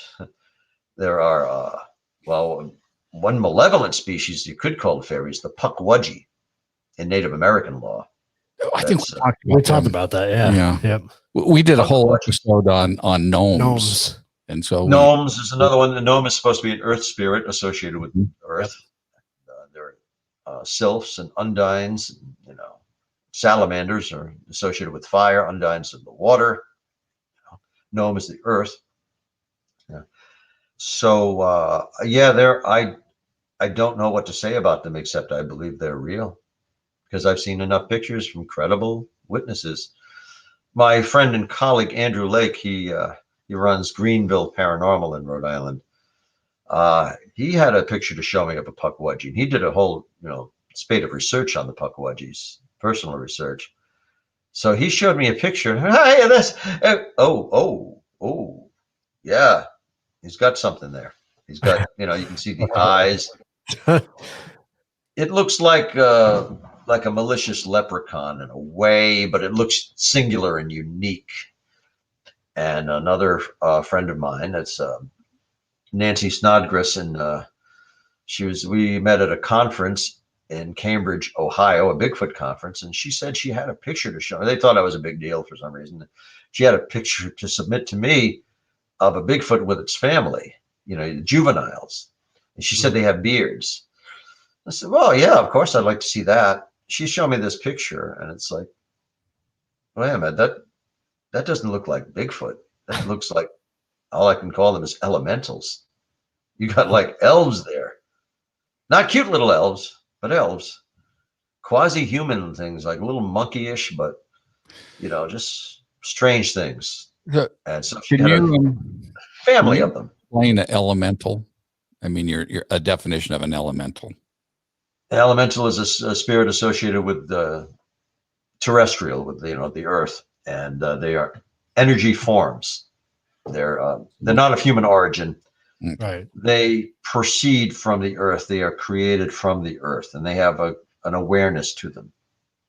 And we classify them in folklore as fairies or as gnomes, but they can control the elements of the earth or they can influence the elements of the earth. I don't think they could stop a flood, but they could, control rain or weather conditions, wind and things. They seem to have that propensity. They can, control elements or influence elements. And I'm hesitating because I don't know what I can really say about them, except that these things are sighted. We call them elementals for lack of a more clinical term. There's something, but there's something not to mess with. They say if you're out in the woods and there's an elemental presence, don't talk with it, don't interact with it, because it can lead you astray. I've talked to people that have experienced that, where suddenly they're on a path and they're paying attention. If it's not blazed, if there isn't marked, suddenly the person will look up and they don't, or sometimes when it is blazed, when the trail is marked, sometimes the person will look around and they don't know where they are, become disoriented. It's like, how did I get off the track? I didn't get off the track, but I'm lost. And of course then panic sets in. So they always remember that story. Maybe some don't come back. I don't know, but it's thought that elementals can do that, and sometimes they're seen. Some people have seen a little person in the woods. I don't mean a dwarf. I mean a diminutive person, right? A human form, and glaring at them. Sometimes it's in a tree. Sometimes it's on a stone wall. and it glares at them. They don't like to be seen either, but sometimes they are unintentionally witnessed. So that's going to throw you off a little bit. So it's fascinating. I'd like to know more about elementals.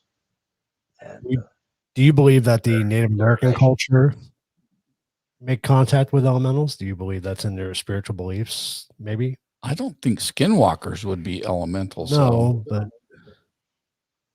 yeah, I mean, there's what is it? The Pawa, or what was the Pukwudgie? Those guys or something. Yeah, because that was from. But those are elementals. Mm-hmm. Okay. That's Native American called Algonquin origin. Of course, the Celtic Isles in Celtic regions have the leprechauns and the robber sprites and all that. A humorous note. There was an episode of the series Paranormal State, took place in Penn State. I want to say Penn State Penitentiary, Penn State University. And they had the show called Paranormal State with Ryan Buell and Sergey and their team. And it was so comical. I was contacted by Michelle Belanger. She told me that the series was doing an episode about Pukwudgies, and she wanted all that I could tell her. I gave her a wealth of information about Pukwudgies, and I got, consulted Andrew Lake. I gave her what she wanted. Mm-hmm. And I didn't get any credit for it, but that's okay. I helped them out. And then you see the episode. No two, I'll call them cast members, the investigators. No two could say Pukwudgie the same way. Pakawani, the Wudgie ones. There's the word Puka, it's funny. Nobody can say it the same way. That was cute. But yeah, I just wrote it down and I said Pukwaggie. I don't know. Pukwaggies. It'd be a nice name for like a poodle or something. Pukwaggie, come here, Pukwaggie. Yeah, right. And we have a question. This is by, Christine's got another Heart question. Searcher again, 64, Heart Searcher Christine. Do you think the veil between our reality and other dimensions are thinning, and that's why people are seeing more spirits, fairies, Bigfoot? Yeah, I do. I have thought that. I've already wondered about that. If it's something, certain prevalent conditions, maybe because there are so many more humans on the planet, maybe there's some rift in the dimensional fabric, but it does seem like it's thinning and these things are coming forward. Maybe because we're so technological on this planet now, and they,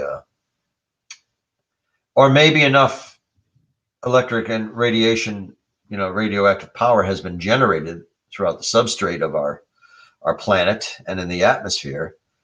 Something's changed with all these humans being on the world. And so, or maybe it's just their time to come through. Right. Or maybe it's like the ozone layer. Under certain influences, the ozone layer thins and you get a hole in it.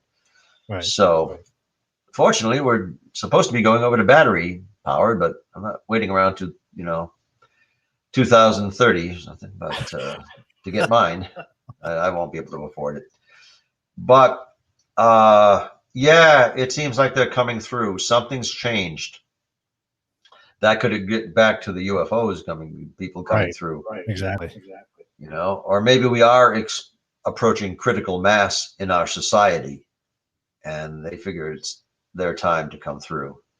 Remind us that there's something more than we are, than what we see and perceive. So yeah, I do think so. For reasons not explained. But of course, we're the unexplained. Exactly. We love the unexplained. Yes. We're only coming up on just about 10 more minutes or so, but going by quickly. It's crazy. Time just flies so fast. Well, when you get interesting topics like this, and I can put my 2 cents in on it. Yeah, I want to go way back though, because we were talking about the house you grew up in and your use of spirit board. So I wanted to ask you a question about the spirit board, though. Oh my goodness! That's all you had to say, wasn't it? Had to say spirit board. Oh. I know. So, do you think that the spirit board itself could be the portal, and the removal of that spirit board from the house that you grew up in is why perhaps the current owners or, those that occupied it after your family left didn't experience what you experienced? Well, to some degree, I see that spirit boards, Ouija boards don't spook me. They're just a tool. They are a parlor game, like anything. A person can become obsessed with it. I don't think there's power in the board itself. Having said that, it is ill-advised to burn a spirit board because that angers the spirit. There's supposedly a spirit attached to every spirit board. Mm-hmm. So I've heard of people putting, in fact, there was an episode of a haunting where somebody, was having trouble with their spirit activity in the house, and they threw their Ouija board in the trash. Well, that wasn't enough because it came back. I saw that in the house. So basically, no, but sometimes you get a surprise. And, maybe there is something in this board. That haunted house, that situation in Coventry, Rhode Island, where that demonic face manifested. Well, the lady of the house, she came from the old country, the Azores, the islands of Portugal. She and her sister had spirit boards growing up and as young women. 3 of those spirit boards they burned, 7 of them they lost. So you wonder why they had activity there. That's part of it. There are a lot of, it was an intricate web why they had this haunted house. And that was not successfully resolved, but it sure was interesting. They were actually driven out of their house. They couldn't live there anymore. All those manifestations. But it was interesting. I mean, it's not something where we could come in and save them and say there's not going to be any more activity here. Right. It was just too complicated for that. The house was only 22 years old, younger than they. So, but they had a lot of children too, and they had 7 children, and then another one after, that investigation. So you got these children, the strata of ages. Some are adolescents, some are, more infant. And they had a kind of a charged relationship anyway. They would quarrel a lot, and then they'd make up, and then they'd quarrel. So you had this battery just, waiting to manifest. She had her background with the Ouija boards, and the husband came from Guatemala, and they had a spiritual upbringing, or they believe in spirit communication. His people did. So, his family. So, so sometimes it's associational. The power can be in the board, but people have to believe it is. Right. Right. And if somebody's what we call a diehard skeptic, just there's nothing beyond what we can see. Strangely, many of those skeptics are creationists, where they believe, God clapped his hands and here's the universe, but they don't believe in a spirit board or anything moving on its own, or, the dog's barking at anything. There's something we don't see. Somebody like that can actually negate a haunting. They can ruin it. If you really want a ghost cleaned out of your house, just find a skeptic and bring him or her in. Let them stay a weekend. You won't have any activity for a while. It's called an energy sucker, right? Unless it's somebody who's kind of borderline believing and denies they do. But if it's just somebody that doesn't do that, and you cannot win an argument with a skeptic, or you can't win a religious debate, because the person with the opposing view, the skeptic or whatever, they'll always get in the last word, even if that last word is, well. Well, I've been through it with, people who just don't believe in any kind of spirit reality, when you're gone, you're gone. There's nothing that remains. But they haven't experienced it, so I can respect that. But, I've told them, no, I've seen these things. I wasn't sleeping, or I wasn't, wasn't lucid dreaming. I've seen these things. And you always get, well, come on. Well, okay, I guess you won the argument. You get that last word in. Well, along the lines of, oh, thank you there, Gene. Is that our Nell? Okay, I'll say that again. So it goes along the lines of, like beauty is in the eyes of the beholder. So sure is. Yeah. So a haunting is in the eyes of the believer. I think so, because most things you can explain away empirically, or you can attribute it to a psychological malfunction, and you get that little core of things you just can't explain away. Mm-hmm. That's when the well comes in, is so useful. Well, you just haven't figured it out yet. No, I'm convinced that there is such a thing as paranormal activity. I've experienced far too much not to. Its sources can be debated. But yeah, somebody believes or they don't, if they're comfortable with it. Now, I can certainly respect and like somebody's view if they say, "Oh, I just haven't experienced it. That's why I don't believe in it." Fine, I wouldn't either. It's pretty strange stuff. I mean, the reason that we do it is because we want to experience it. Right. I mean, people have experiences, and so if the only way if it wasn't fascinating, we wouldn't bother to have that same experience. So you're right. Do you remember that song? I believe in angels.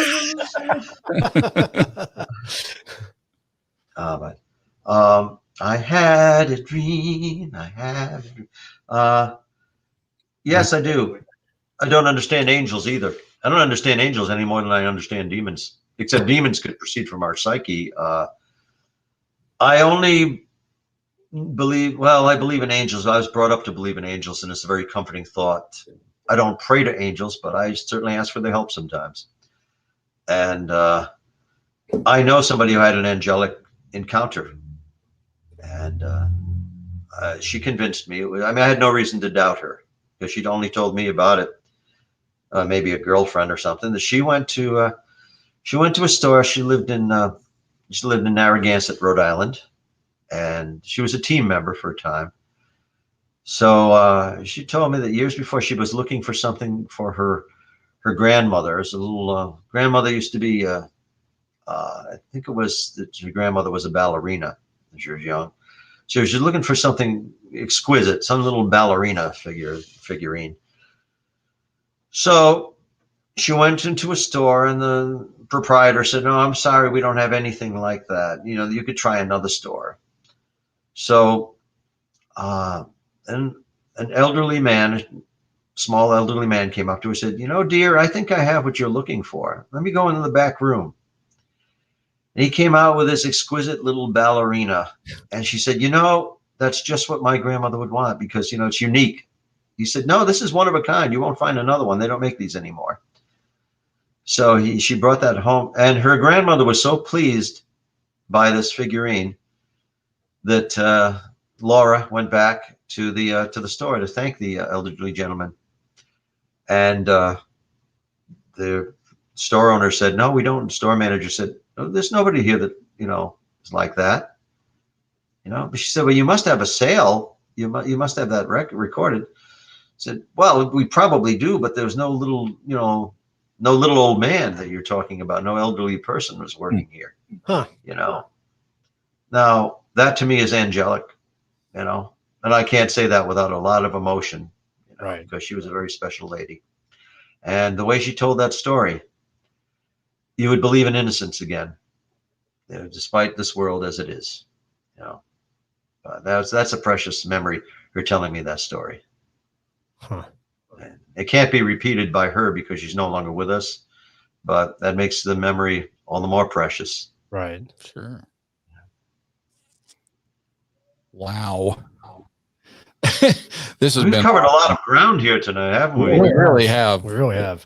Well, we're just scratching the surface. I hope you'll have me on again. Oh, absolutely. We would love to have you on again. Absolutely. I may be able to make an appearance with my compadre, with Elise Gianmarco Carlson, my partner and my para partner, my partner in Panorama Paranormal. And, that would be awesome. Yeah, that would be a whole episode talking about your panorama. Yeah. Paranormal thing. How's that, Keith? Panorama Paranormal. My partner in Panorama Paranormal. I like that. Yeah, she's a wonderful speaker, I think. She's very interesting. She is president of the Johnston Historical Society here in Johnston, Rhode Island. Actually, I'm coming to you from the headquarters of the Johnston Historical Society. She's a terrific researcher. She's a cemetery conservator. She curates a small museum, and I don't think I could say enough good about Elise. But she's the brains. She's the stamina. Well, I can be brainy too. but she's charming, funny. She knows when to shut me up, and yeah. Or James Anito, I mentioned the founder or the co-founder of Duo Demonology. It's his brainchild. Or my twin brother, Keith Johnson. Now, Keith is a religious demonologist. So while our methodology is very similar and our research methods are, you might find some differences in concepts of origins from Keith, my brother. So, I could bring some interesting colleagues on too, if I may, but I tell you first. That would be a whole show. Yeah, it really would. Absolutely. Oh yeah. Well, I would hope that our plans, eventually are to be able to get around the country and investigate some really cool places. And, if we ever can get it arranged to do the Harrison property. The Harrisville, you mean? Like the I'm sorry. Yeah, you can arrange that. To have you be our guide. Yeah. Oh, I would so enjoy. I'd like to meet you in person. It's the Round Top Farmhouse along Round Top Road in Harrisville, Rhode Island. Again, built in 1736, and it doesn't disappoint. You can't guarantee there'll be something paranormal, but we've been on plenty of yeah. investigations, so we know. I can guarantee you, you'll get something paranormal. You will. You will. And they're just such congenial, wonderful people, Corey and Jennifer Heinzen, who now own that house. And they went into it knowing it's a haunted house, and of course it's not a free visitation if you're going to investigate, but it's reasonable as these things go, And that's why I was there 3 weeks ago. I had guests from Illinois, and they were so happy with that. And while we're sitting around the table talking, and Elise was with us, we heard a disembodied voice, heard scurrying footsteps. That's just a little bonus after they got an excellent tour. Yeah, that would be a blast to do. That would be awesome. So let me know when you're planning to be in town. That'll be one of our stops. There are several.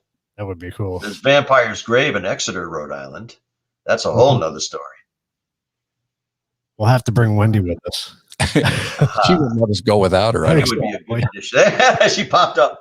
Oh my God! If we could meet you, Carl, and investigate with you, it would be a dream for me and my sister and the guys in the team. Fairy tales can come true. It could happen to you. No, it would be my pleasure. It'd be my honor to investigate with you, Wendy. Sure. We can an exchange of ideas and and investigation methods, of course.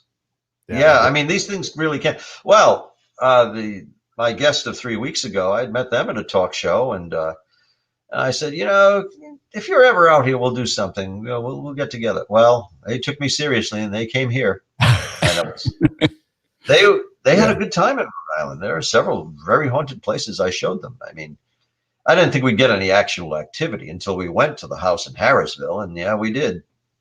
So they had a good time, though. We just bonded. So these things do happen. We can get together. All right. As long as you can get in touch with me. I mean, I'm somewhat on Facebook, not every day, but we got your number. There's Panorama Paranormal has a page on Facebook. The website for Duo Demonology is it's not spelled the old-fashioned way. Duo Demonology is spelled DAE and then IE at the end, the old-fashioned way. But Duo Demonology is just www.demonology.com. .org rather. Demonology.org. And I have a website through Demonology Incorporated, and then you can, if you find a copy of Shadow Realms Demonology Handbook, that website address, the handle is in that. You can find Demonology, Shadow Realms Demonology Handbook in some Barnes and Noble stores right on the shelf.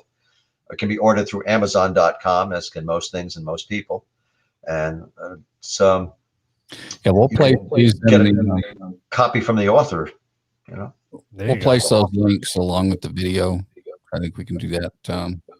In the description, right? So, or contact The Truth About Beer and The Unexplained, and they will hook you up with me if you can't find me any other way. Absolutely. beyond. I'm probably the only Carl L. Johnson in the state of Rhode Island who's listed as a demonologist. So you can find me on Facebook that way too. Or again, Panorama Paranormal. Look us up. You find us on Facebook. Very cool. Awesome. Well, we want to thank you, Carl, for joining us tonight. I thank you for this opportunity. It's been my pleasure. And just talking to you, it's like being on some of the paranormal shows during an investigation. I kind of forget we're on a show and I'm just talking to you across the table. I said, oh, wait a minute. There's a reason. There's a screen. Oh, see, Jack's kind of poking around, so I got to let him know he needs to go back to us before we go to the end. We're working in a new producer tonight, and he's doing an awesome job. Well, bring yourself back. Just say hi. Hello. Well, we're talking about. Oh, that sounded like a spirit. Picture. Oh, my picture. No. No. There you go. There he is. Yes. Back He's in his- inverted, but we see him. Yeah. Yep. Oh, there. He does look like a producer. Yeah. Hi there. Hello, how you doing? Control room. Very interesting stuff. I've had to bite my tongue back here quite a lot. Oh, yeah. He wanted to jump in I or know. shut me off or something. Well, this is why they put me back here, is because I talk too much. So just monkey. So okay, fine. Well, the gentleman looks like he looks somewhat like Corey Heinzen, who owns the Conjuring House. Oh. There's a resemblance there. I don't think he has as many tattoos, though. No.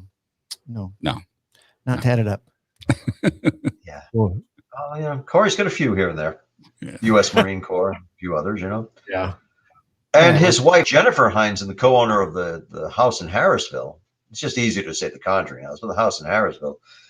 She bears a striking resemblance to Carolyn Perrin when Carolyn was younger. Really? Oh, really? You know, as the co-owner with Roger Perrin. She really, you look at photographs and go, oh my, you guys got to be related. Yeah. They look very much alike. Same height and weight and face, same, hair. They look alike. Yeah. That's very That interesting. probably adds to the activity. Yeah, now if only Corey looked more like, or looked anything like Roger Perrin, that'd be like an eerie reincarnation scenario. Yeah, exactly.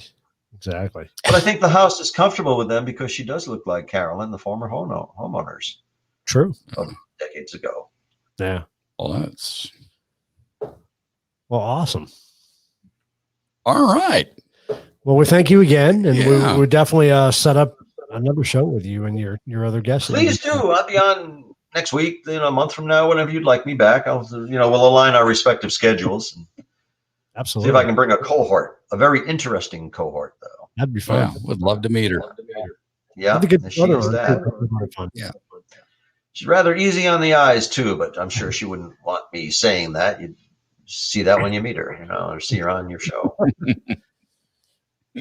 Marissa Tomei. Remember my cousin Vinny with Joe Pesci? Yeah. Marissa Tomei. Yeah. That's Elise. Okay. Yeah, that's She has a North Providence accent. And, that would be good.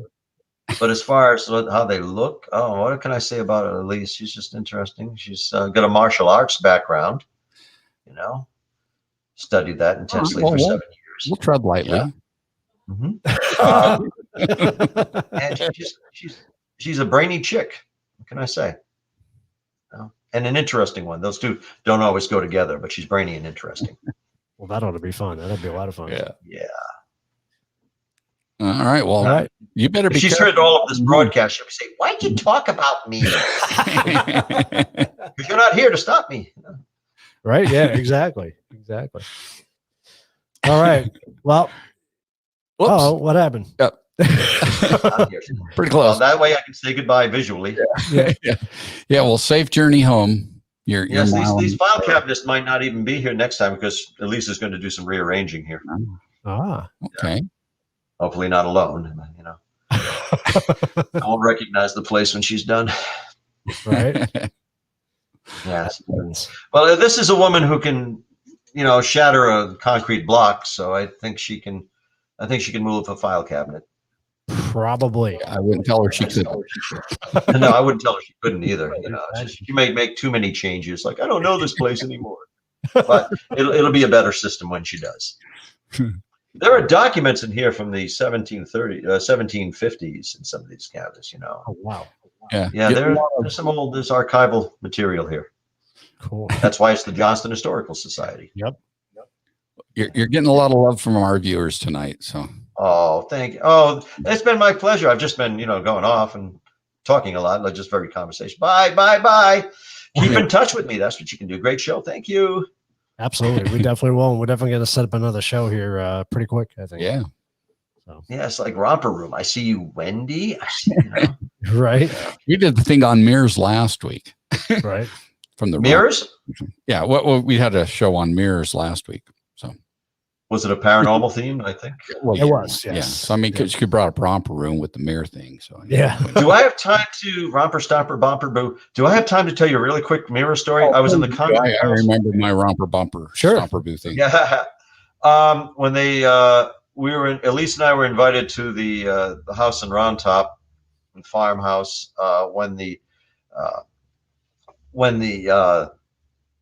Jen and Corey Heinzen had the signing, the closing of the house. We were invited that day in June of 2019. And I hadn't been in the house in, some years, not like 40 years, but it had been some years since I'd been there, like 8 years. And there was a mirror hanging in the what's now a parlor room, used to be the kitchen. I said, by gum, that's the same mirror. I think that was here when the parents owned the house. Let me go look at that. And so I looked in the mirror. This is true. I saw myself as I looked when I was 18 years of age. Oh, wow. My reflection, I experimented. My reflection was moving with me. I had my red polo shirt on, but I had shoulder length, reddish blonde hair and just looked younger, I was me when I was 18. Wow. The house remembered me, it seemed. I knew if I called for Elise or Corey or Jen that it would stop when they came in. It's not going to last. Let me just enjoy this. So for about 90 seconds, I watched that. I said, I know I'm seeing this. I'm not going to think that I was delusional or it's any trick of the lighting. I'm watching this now. I'm memorizing it. There's no way I can take a picture of it. I doubt anybody else is going to see it. That's the only time it's happened with that mirror. That's crazy. I tried it one other time and my features seemed to distort a little bit, but I didn't turn young. Huh. You know what a bummer it was when I went to the bathroom. They have this long mirror there. It's like, oh, no. Whatever happened to Baby Jane? It's like, yeah, I can see there's been some change.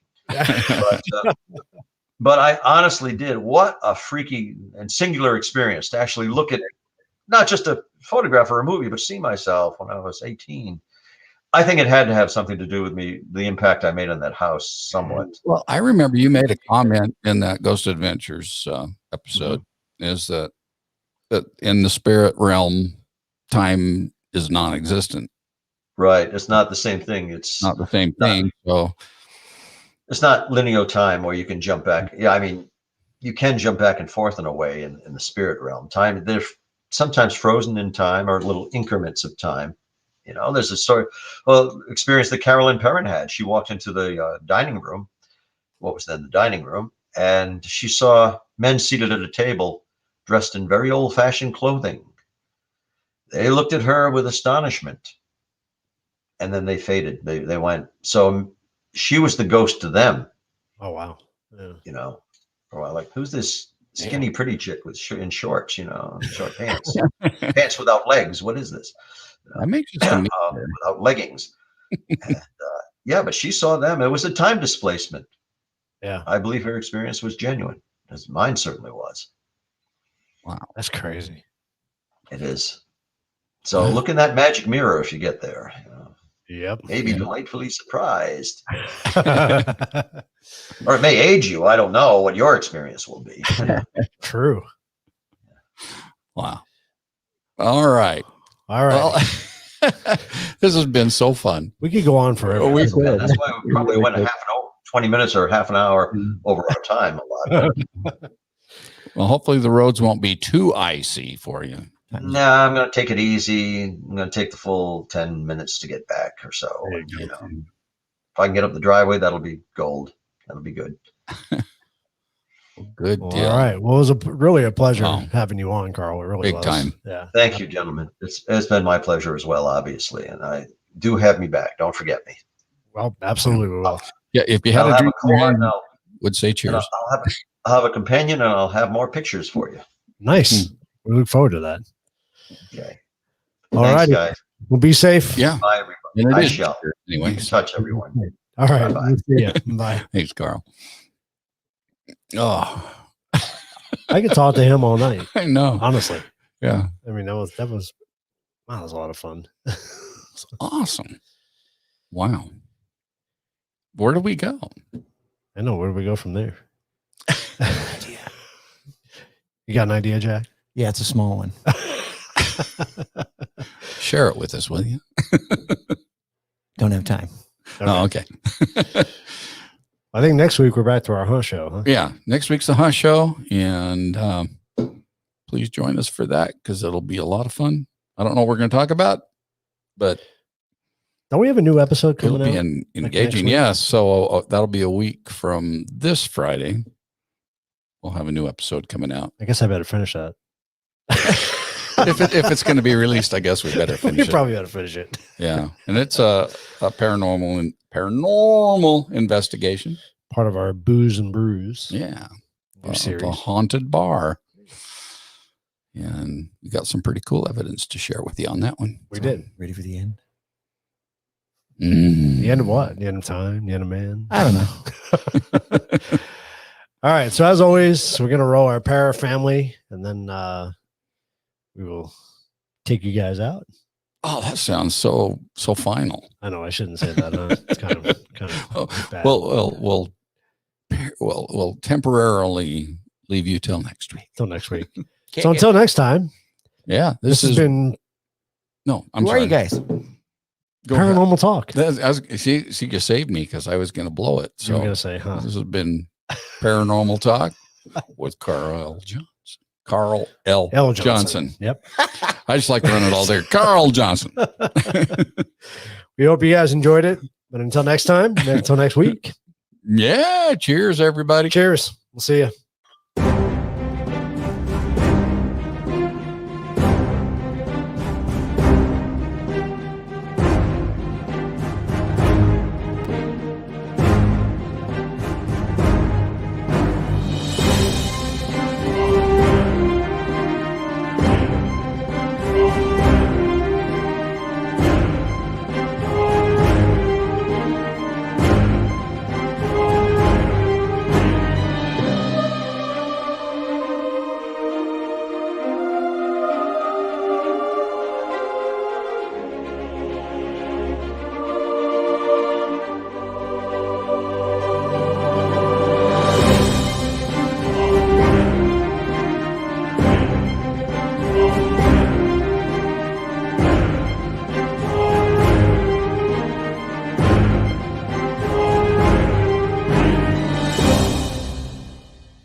Wondering where to find the Truth About Beer and merchandise, you've come to the right place.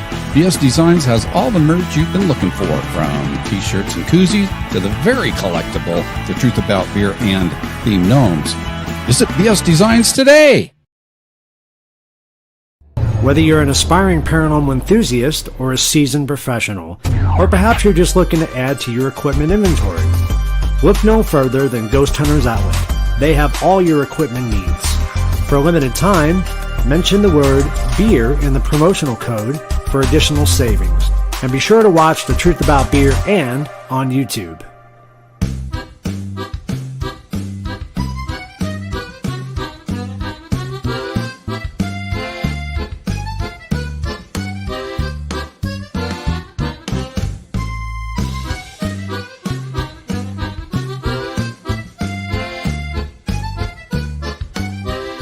Welcome to The Truth About Beer.